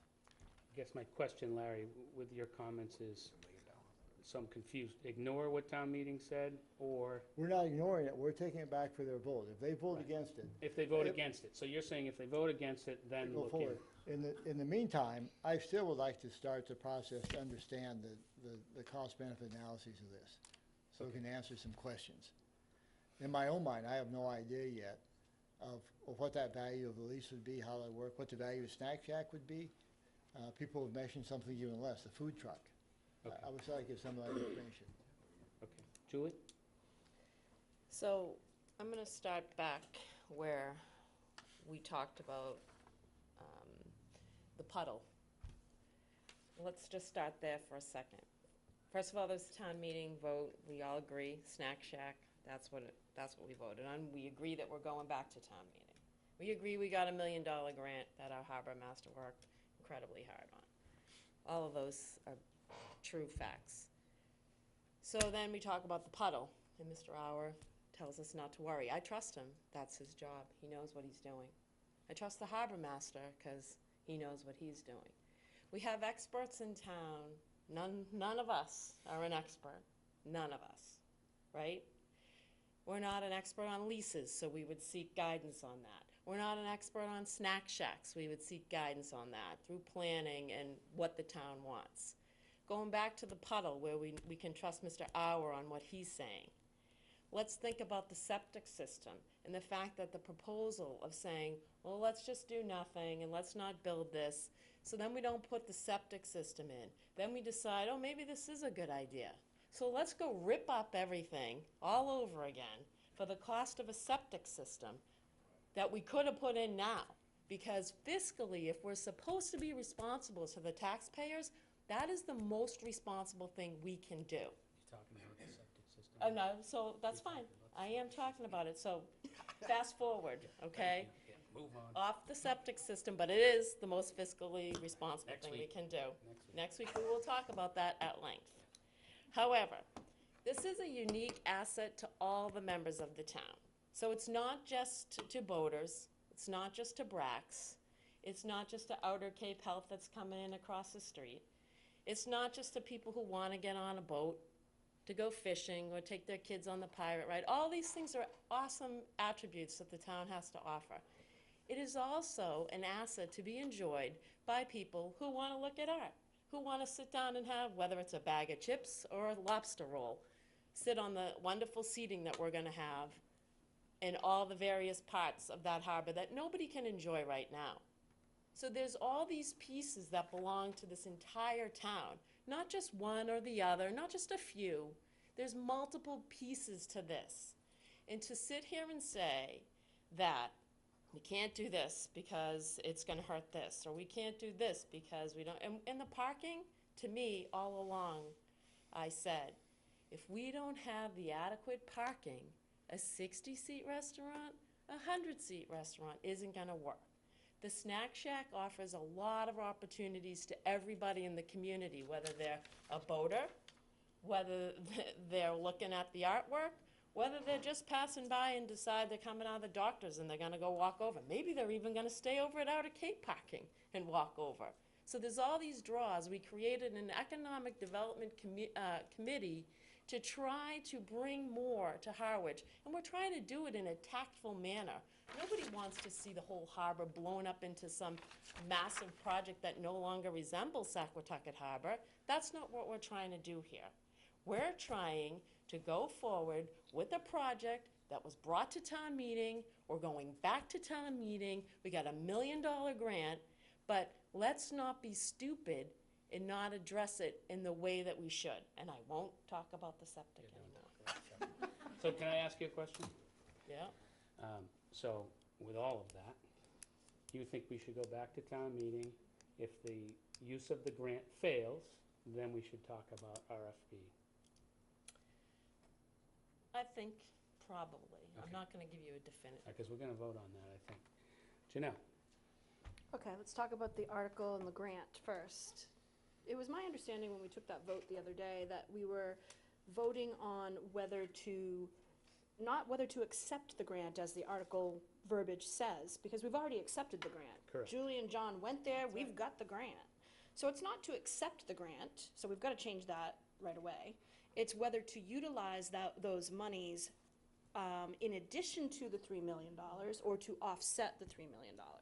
We have to be very clear about this because honestly, the reason we're talking about any of this tonight is because last year's article was not worded correctly. Yeah, we're gonna get into the article, so right now it's just RFP, no RFP. No, okay, but that, like Julie got to talk about the puddle, so. No, talk all you want, don't talk about the septic, don't talk about the septic. I will not talk about the septic, that's Julie.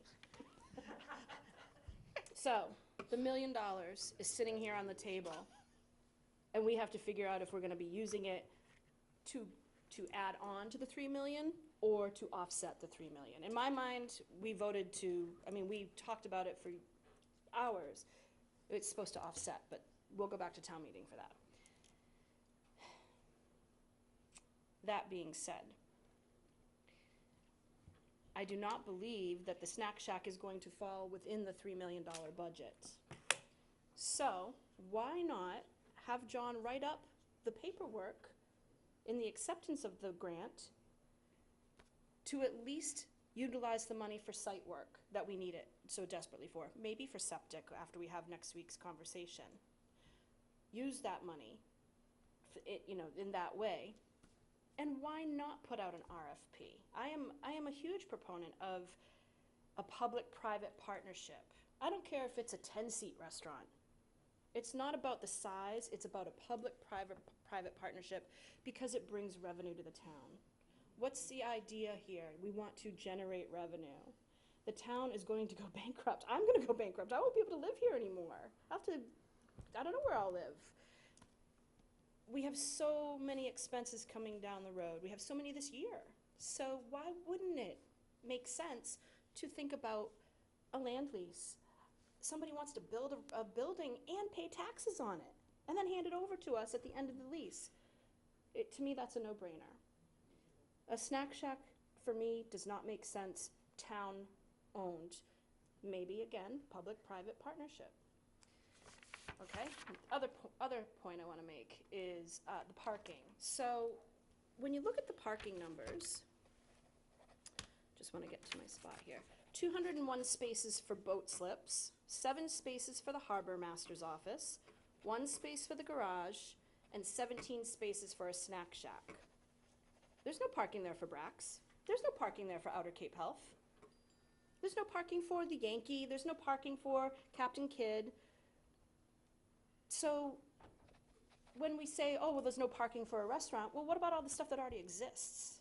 That argument isn't really valid because people are parking there for Brax. People are parking there probably already for Outer Cape Health. I don't know. If not, they will be. People are parking there for the Yankee. People are parking there for Captain Kidd or whatever else. Even the ferry, I'm sure. Even though ferry has parking across the street, people don't want to cross Route 28 if they don't have to. If they find a parking spot closer to the boat, of course they're going to park in the parking lot. So all these numbers, they're numbers on paper, but they are not real life what's happening. So I think you're making an argument not to have a restaurant. No, But I'm, you were just making the argument to have one. no, I'm You not just making added- that at all. I'm You just saying added that 50 cars. I'm saying that these numbers aren't real. All right. No, no, no, no. Okay. That this does not Exactly. make an argument. There's a lot more than that says. Are you, any I guess more? I'm done. Okay.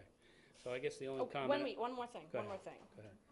So also, when we did talk about the snack shack, which Leo pointed out, isn't defined in his mind, maybe it's not defined in anybody else's mind, we talked about breakfast and lunch only.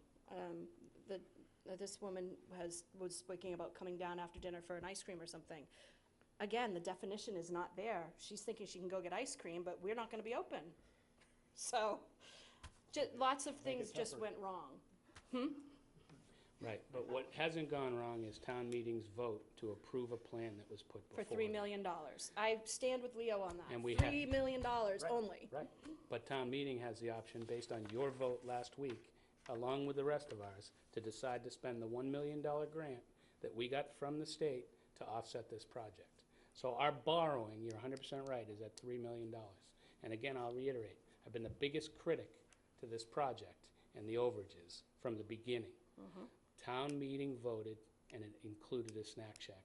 It included the borrowing of $3 million, and John got a grant now, and now we're going back before the voters to ask them if they want to finish the project as they voted. It's not your decision, it's not my decision, it's not Larry's, Julie's, or Don's. It belongs to the voters at this point.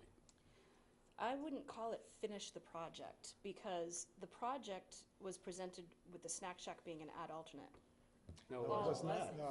That was the All right, I'm contract. gonna, Not it's at gonna town be, meeting, you're right, because the verbiage was it's gonna wrong. be, it's gonna be But for 10 o'clock. us, Don, go ahead. Thank you, Mr. Chair.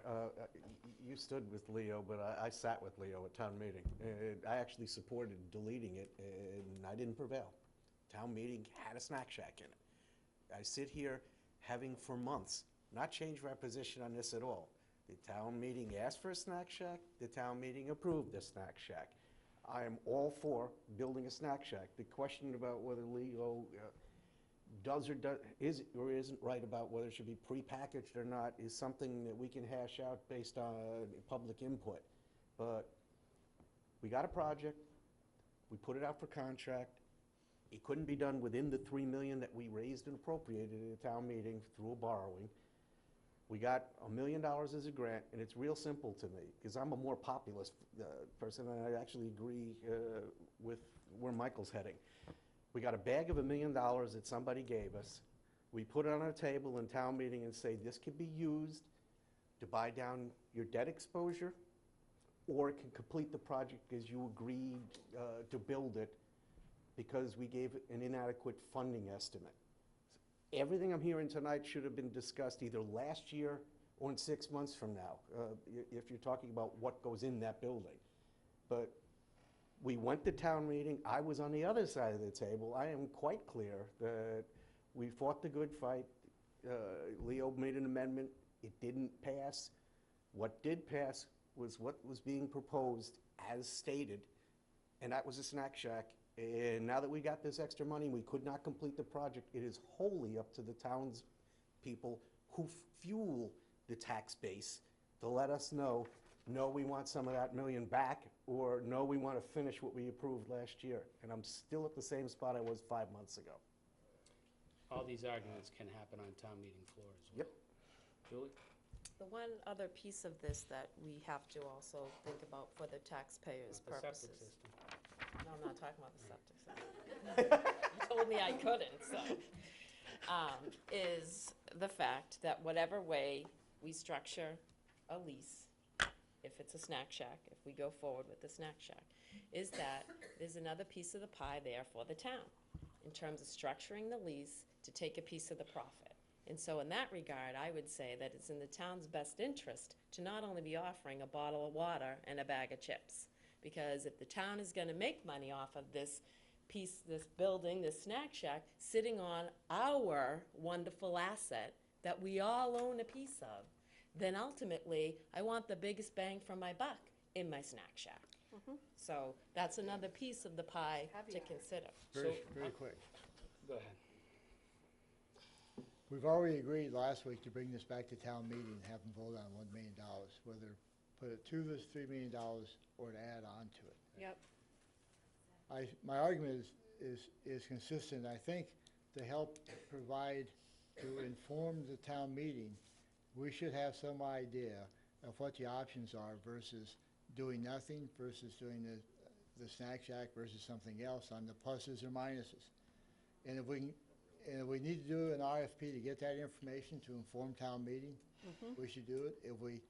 If there's another way to get it, I think our obligation is to take that to town meeting, have them vote on it, but provide some information. Well said. I make the motion that we reject the request for issuing an RFP and any more conversation on an RFP until after town meeting votes on whether to finish the project as voted or not. Second.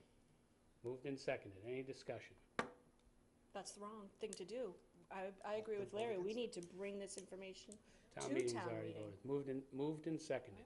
Any What do you mean town discussion? meeting? No, I don't understand Well, what we you're can saying. vote on this, and we can go. Basically, let town meeting decide if they want to go forward with the project they already voted and spend the $1 million, as we've already talked about. If they decide not to, then we pull an RFP together. I mean, No, you know, let's do it now. Not for nothing, but it's March. Town meeting is May 7th. 7th. You really think our town administrator going through the budget process and going through everything that we're going through right now is going to put together an educated RFP? And our staff is going to be able to do that? Really? Really? How much are we still waiting for that we've already voted? So any more discussion? Moved and seconded to hold off on the RFP until after town meeting. So, can I just ask a question based on what Larry was also saying, though, is to come to town meeting with these definitions? Were you not? I think we should inform town meeting of what more than just plus or minus on this aspect. Why don't we let the We need the voters come RFP. with the arguments, About what they want to build. with what they want to build? They're the voters. We put it before. Go ahead, Julie. So, going back to your question that you posed to me, if we go and somehow it fails, you're saying then the RFP to go back out to say, do you want to build a snack shack? Then Is we that- have it, then we have the conversation, and then we vote on whether or not we want to put, they denied spending the $1 million. Now we go back forward, discuss putting an RFP together for a snack shack, restaurant, if somebody can convince us that there's any parking. At no cost to us. And then present it to town meeting next year. No, it's And too then late. in the time frame, then Julie, you'll have time to actually put together a thoughtful RFP. Well, I think that, there's another piece of this with the snack shack that I want to bring to make sure that that information gets to town meeting, is that it's not just building the snack shack. It's building a snack shack and having a lease that is beneficial and profitable to the town. That has to also be part of the presentation, because that is another moneymaker for the town, and we can't ignore that. The same way that we already said, and I got an email recently about this, about that we shut down the boat storage, saying that it was a competition thing. But then I've been told that the boat storage we were offering at the time, offered something that nobody else offered in town. So there's more revenue we lost. So the other point of this is that we need to be careful. I get that this was voted at town meeting. We're also going to town meeting with other projects, right? That we know, based on the conversations we've all had a million times, the only reason that we're looking at overages are various construction costs and the time that we're in. So be prepared that if we're gonna hold this project to this tight revenue issue, then be prepared that we hold every project to the same scale. And there's not, as I've said multiple times, there are not various projects in town that haven't gone plenty over budget. This isn't plenty. We got $1 million grant. Listen, the voters voted at town meeting to approve a snack shack in a plan. Without a lease, without all of what you just said, they voted to approve it. We don't have the money to build They it. voted to approve it. We might. We might have the They money. voted to approve it. We might. But Without, we also need an without the RFP. lease. So, any more discussion? All in favor? Aye. Aye. Opposed? Aye. I didn't vote. Hold Okay, all in favor? Aye. Aye. Opposed? Aye. 3-2, thank you. Chris, with that, I think the warrant discussion, To not put an RFP out. Yep. the warrant discussion and the rest of the agenda, Chris? Wait a minute, hold on, wait a second. You just no, Wait a Julie, you minute. just voted to not do an RFP. No, wait a second, Julie wait a second. was- No, was hold on, confused. hold on, I'm vote- confused. Julie You're saying voted- we're not putting an RFP out That's what you just either for voted the- to do, not put an After RFP town out. No, no. Julie's a no. Woo! I rescind my vote. Will you behave, you're a public meeting, I for God's rescind. sakes. No, I'm sorry, I joke, but not misunderstood. I me. thought you meant That's not for a joke, meaning a 60-seat or a 100-seat restaurant. I'm serious. I'm You're misunderstanding gonna have to do a this. motion to reconsider at this point. So if we vote the way we just voted, we're saying we're not gonna go out to bid for the snack shack? Not ever, It's no, gonna be that's not what we voted did. by the RFP. town meeting. Janelle, If they talk say when I call. use the Ju- money hey, and put it out. No, I'm just confused, Kim. Julie, We've covered multiple things. Julie, the motion was Yeah, I to go get back it. before town meeting. I agree. Let town meeting vote. Right. If town meeting votes not to spend the $1 million and finish the project, then we will have a discussion about the issuance of an RFP. But right now, what we vote is to honor what town meeting asked. Chris, you need to reiterate what the motion Well, was. I think, I don't to your point, Mr. Chairman, and there's a little bit of confusion here, because Yeah. we will do an RFP ultimately for a snack shack. I think what's before the board That's what right I'm saying. now, which if I follow Mr. Chairman's comments, is do we do an RFP? Does the board consider an RFP for a 60-seat or a 100-seat restaurant? That's what I That's- understood. That's, That was right? what I thought you were voting on. That's what I- we did It vote doesn't on. say that. It says restaurant or snack shack. Yeah, no, that's what I'm saying. Again, confusing language. Can you reread what Michael said? I don't transcribe. I mean, that was Yeah, my sense, was a 60 or a 100-seat That's restaurant what or I, not. right? That's No what I'm 60 or 100-seat restaurant, but again, town meeting voted to support the snack shack. We're going back to them with $1 million. The borrowing's not going up. There's no need to enter into an RFP at this point or instruct staff to create one. The time now is to let town meeting vote what town meeting voted. Can we use the $1 million to put that RFP out, or do you want to buy down your debt, is what we're gonna ask them? So then, So the snack shack, if approved, will be built. Yeah, well, I If mean, approved by but town we meeting. spoke at the other, 2 weeks ago, we spoke about, and I know we're revisiting it next week, but it's kind of a moot point, is if we talked about the septic. Told you you can't talk I about it. know you said that. I'm telling you that, like that, if we're gonna delay this project, and that's why, We're not delaying anything. we We're letting- will if we do not do this. The septic, we're talking about that next week. Yeah, which may be too late. But what we're voting on tonight, what we just voted on, if you're clear, is to go ahead with the snack shack concept that town meeting voted and let them. If you're not comfortable with that, you have to make a motion to reconsider. To not pursue the RFP for the 100-seat For the restaurant. But he 60 or didn't say 100 that. seats. He just said not pursue the RFP. That's where my confusion lies. Yeah, I thought it was fairly clear that the intent was for the 100-seat restaurant, RFP for the 100-seat restaurant. I was trying to 60 get or data. 100 I was seats. trying to 60 or understand the aspects of Snack Shack versus the others, because I don't know what I'm doing, and I'd like to know what the cost revenue, for doing both, and we're But- going with it, none of that information. Larry, not to keep this going, but wasn't your time to ask that question last year at town meeting, when town meeting they approved this project? And now aren't we now going against what they approved and asking to add the numbers in now? I'll take that point. I will say that we're opening it up by going to town meeting in this discussion, so it's not too late to bring that discussion forward, since we've opened it up again. Don?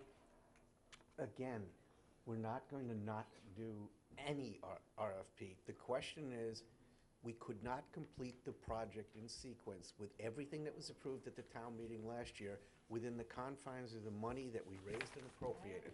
We got $1 million. It's up to them at town meeting, because it's their money, not ours, to say, do you want to finish what you started, meaning the snack shack is part of it, or do you want to apply this to buy down debt? And I'll abide by whatever town meeting wants to say, but no one, in my mind, when I voted on this, no one is saying that we're not going to pursue an RFP. All of these comments, that's what I tried to imply, is all these comments were... Well, we voted now, I'm ready to... Yeah, but all these comments were basically, should have been aimed at last year having that discussion, or changing the bylaw for parking is next year. None of them are about right here and now. We got a project that was approved at town meeting. It ran out of money before we could build the project as we pitched it, as you pitched it. I was in the audience. And honestly, the only question is going back to them and say, do you want to finish what you started, or do you want the money back? That's really it, and that's why it would be premature. I understand everybody, I want to know everything, about everything in my life. It'd be really comforting to say, okay, it's going to reduce my tax rate by, you know, $5 a week if we build this rather than not build it, but you can't know any of that. And what goes in that snack shack? Leo and I actually disagree because I voted to not have it in the first place, but I was thinking of something that didn't have interior seating that you walked up to a window, and I was not thinking it was constricted to buying a pre-made I sandwich. think we have time to define a snack. Yeah, we do. That's my point, is Julie? that down the road, we can actually What do you flesh wanna that out. So I just want to know why we think that we can't at least pursue the RFP for the snack shack while we bring it back to town meeting. What kind of We're gonna cost have to is go that? out you for just voted not to. resources. Yeah, No, well, we're gonna so I'm have to saying go out for a then request for proposal. Reconsideration, throw the snack shack RFP in there. We Well, have then to you go out for We an have to RFP. go out for it. Make that motion. I'm making that motion. We have to go out for an I RFP. know we do, but I'm saying don't delay till town meeting. I'm saying go out on an RFP For a for the snack snack shack now. That's mine. That's Christie, what, that's what Reconsideration. Larry and I were saying. Chris, do you think we Yes, have time I for agree that, with you. It realistically? took me a little bit to get there. You know, realistically, you know, you put this thing out, we scramble to put it together. Hopefully, you guys are all on the same page when we submit it to you. Good luck. And then you gotta give people at least 30 days to days. submit a reasonable proposal. Plus I the mean, just, ramp-up time. you know, we're talking about 60 days. So you're thinking it's not worth it? Time-wise. Well, I think You we want can do it, but it's not gonna be. We may not hit the timeline. we may John, not will be you able to talk, get I think it please? can be done. It's Okay. Yes, please. John, please Make a talk. comment, Mr. Chairman? Yeah. I guess clarify. you know, we have a designed snack shack that has been designed prior to town meeting. And that design has a grease trap and is equipped with no seats. It's strictly a walk-up window, 500 square foot building that will serve hot and cold food. And I've been consistent in the grant application that I wrote, in the briefs that I've had. That design has been in place. Now, Mr. Chairman, we can talk about that further, you know, I get that, doesn't have to necessarily be, but the septic system, the expanded septic system that I know you don't want me to talk about, really John can talk about Oh, it. he can talk. was Can't talk was about it. designed Keep with talking about it, John. was designed with that in mind. So so we know that. There is no seating. There's a deck that's gonna support the whole operation going to the boardwalk, and on that deck, we'll have picnic tables so people can enjoy the harbor. What I support, and I think what I'm hearing, is we should not ignore town meeting vote. The town meeting voted for that project. That snack shack was not an ad alternate presented to town meeting. It was the project. And I would sure hope that we, with that grant, we go back to town meeting and allow town meeting to decide on that project that they already voted for. Thank you, John. That's what I would like to see, if that happens. Thank you, John. Okay, let's move on. I think we. You know, I want to make sure that we're clear, and Julie really, because she's not sure of her vote, I want to make sure she's sure before we move on. Mr. Chair, can't we reconsider this next week if she can No, talk it about? has to be No. done the same night. Right, Leo? Not So yet. what's wrong with my reconsideration Town to meeting it does. pursue the, We can pursue the RFP, we RFP can for start the putting things snack together. shack. John says it's already designed, John is spot on, it's already all done. But the request that, in my Okay, motion, so we're was comfortable with based that. on the town okay, approving the $1 million grant. as long as, The RFP can be for a public-private partnership so that a private entrepreneur what could the town build. asked you but now. they're not gonna, nobody's We gonna didn't vote build a that. 10-seat, Thank you. they're not gonna do that. And it's not what the Okay. town asked. Okay. So Julie, are you The town comfortable? voted $3 million. Janelle, don't talk unless you call on. You're comfortable? Michael, Thank you don't need to be rude to me. No, I'm the chairman, I'm running the meeting. Chris, the only thing I would ask on the warrant discussion, if the board is okay with it, is number 31, where it talks about an RFP, remove that. And then I'm gonna bring back with the board's, if the board's okay with it, the rest of this agenda, I'm gonna bring back for next week. There's The a only, garden head. and just because of the hour, I did talk to Sandy, we can probably we had signing the warrant for next week. I don't think we're gonna be able to have it done for next week, so we can do the week after, so instead of March. My intent is to March talk about the 12th. warrant next week, the language. The one thing I would ask, if people look through the material, we have the language of the wording, I think, in pretty good shape, with the exception we need to talk about that one. I'm working But on it. I'll do explanations. If people think that there's explanations needed and the article language isn't clear, then let me know. I'm gonna start drafting that in the next day or so to put explanations in those. So that's not part of the motion, but it just explains what we're trying to accomplish in those.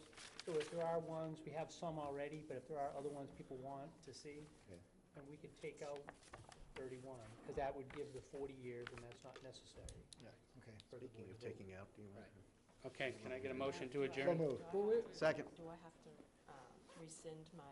Just, No, you didn't actually make it, and it was never seconded. Mr. Chairman, just before you adjourn, you may want to let people know about, you're doing the budget meeting on Saturday, so it's from 8 to 3. so- Saturday, there is a budget meeting with all the department heads presenting to the Finance Committee and the Board of Selectmen at 8 a.m. Well, I think we. Saturday, Here. here in the Griffin Room. Until 3 o'clock.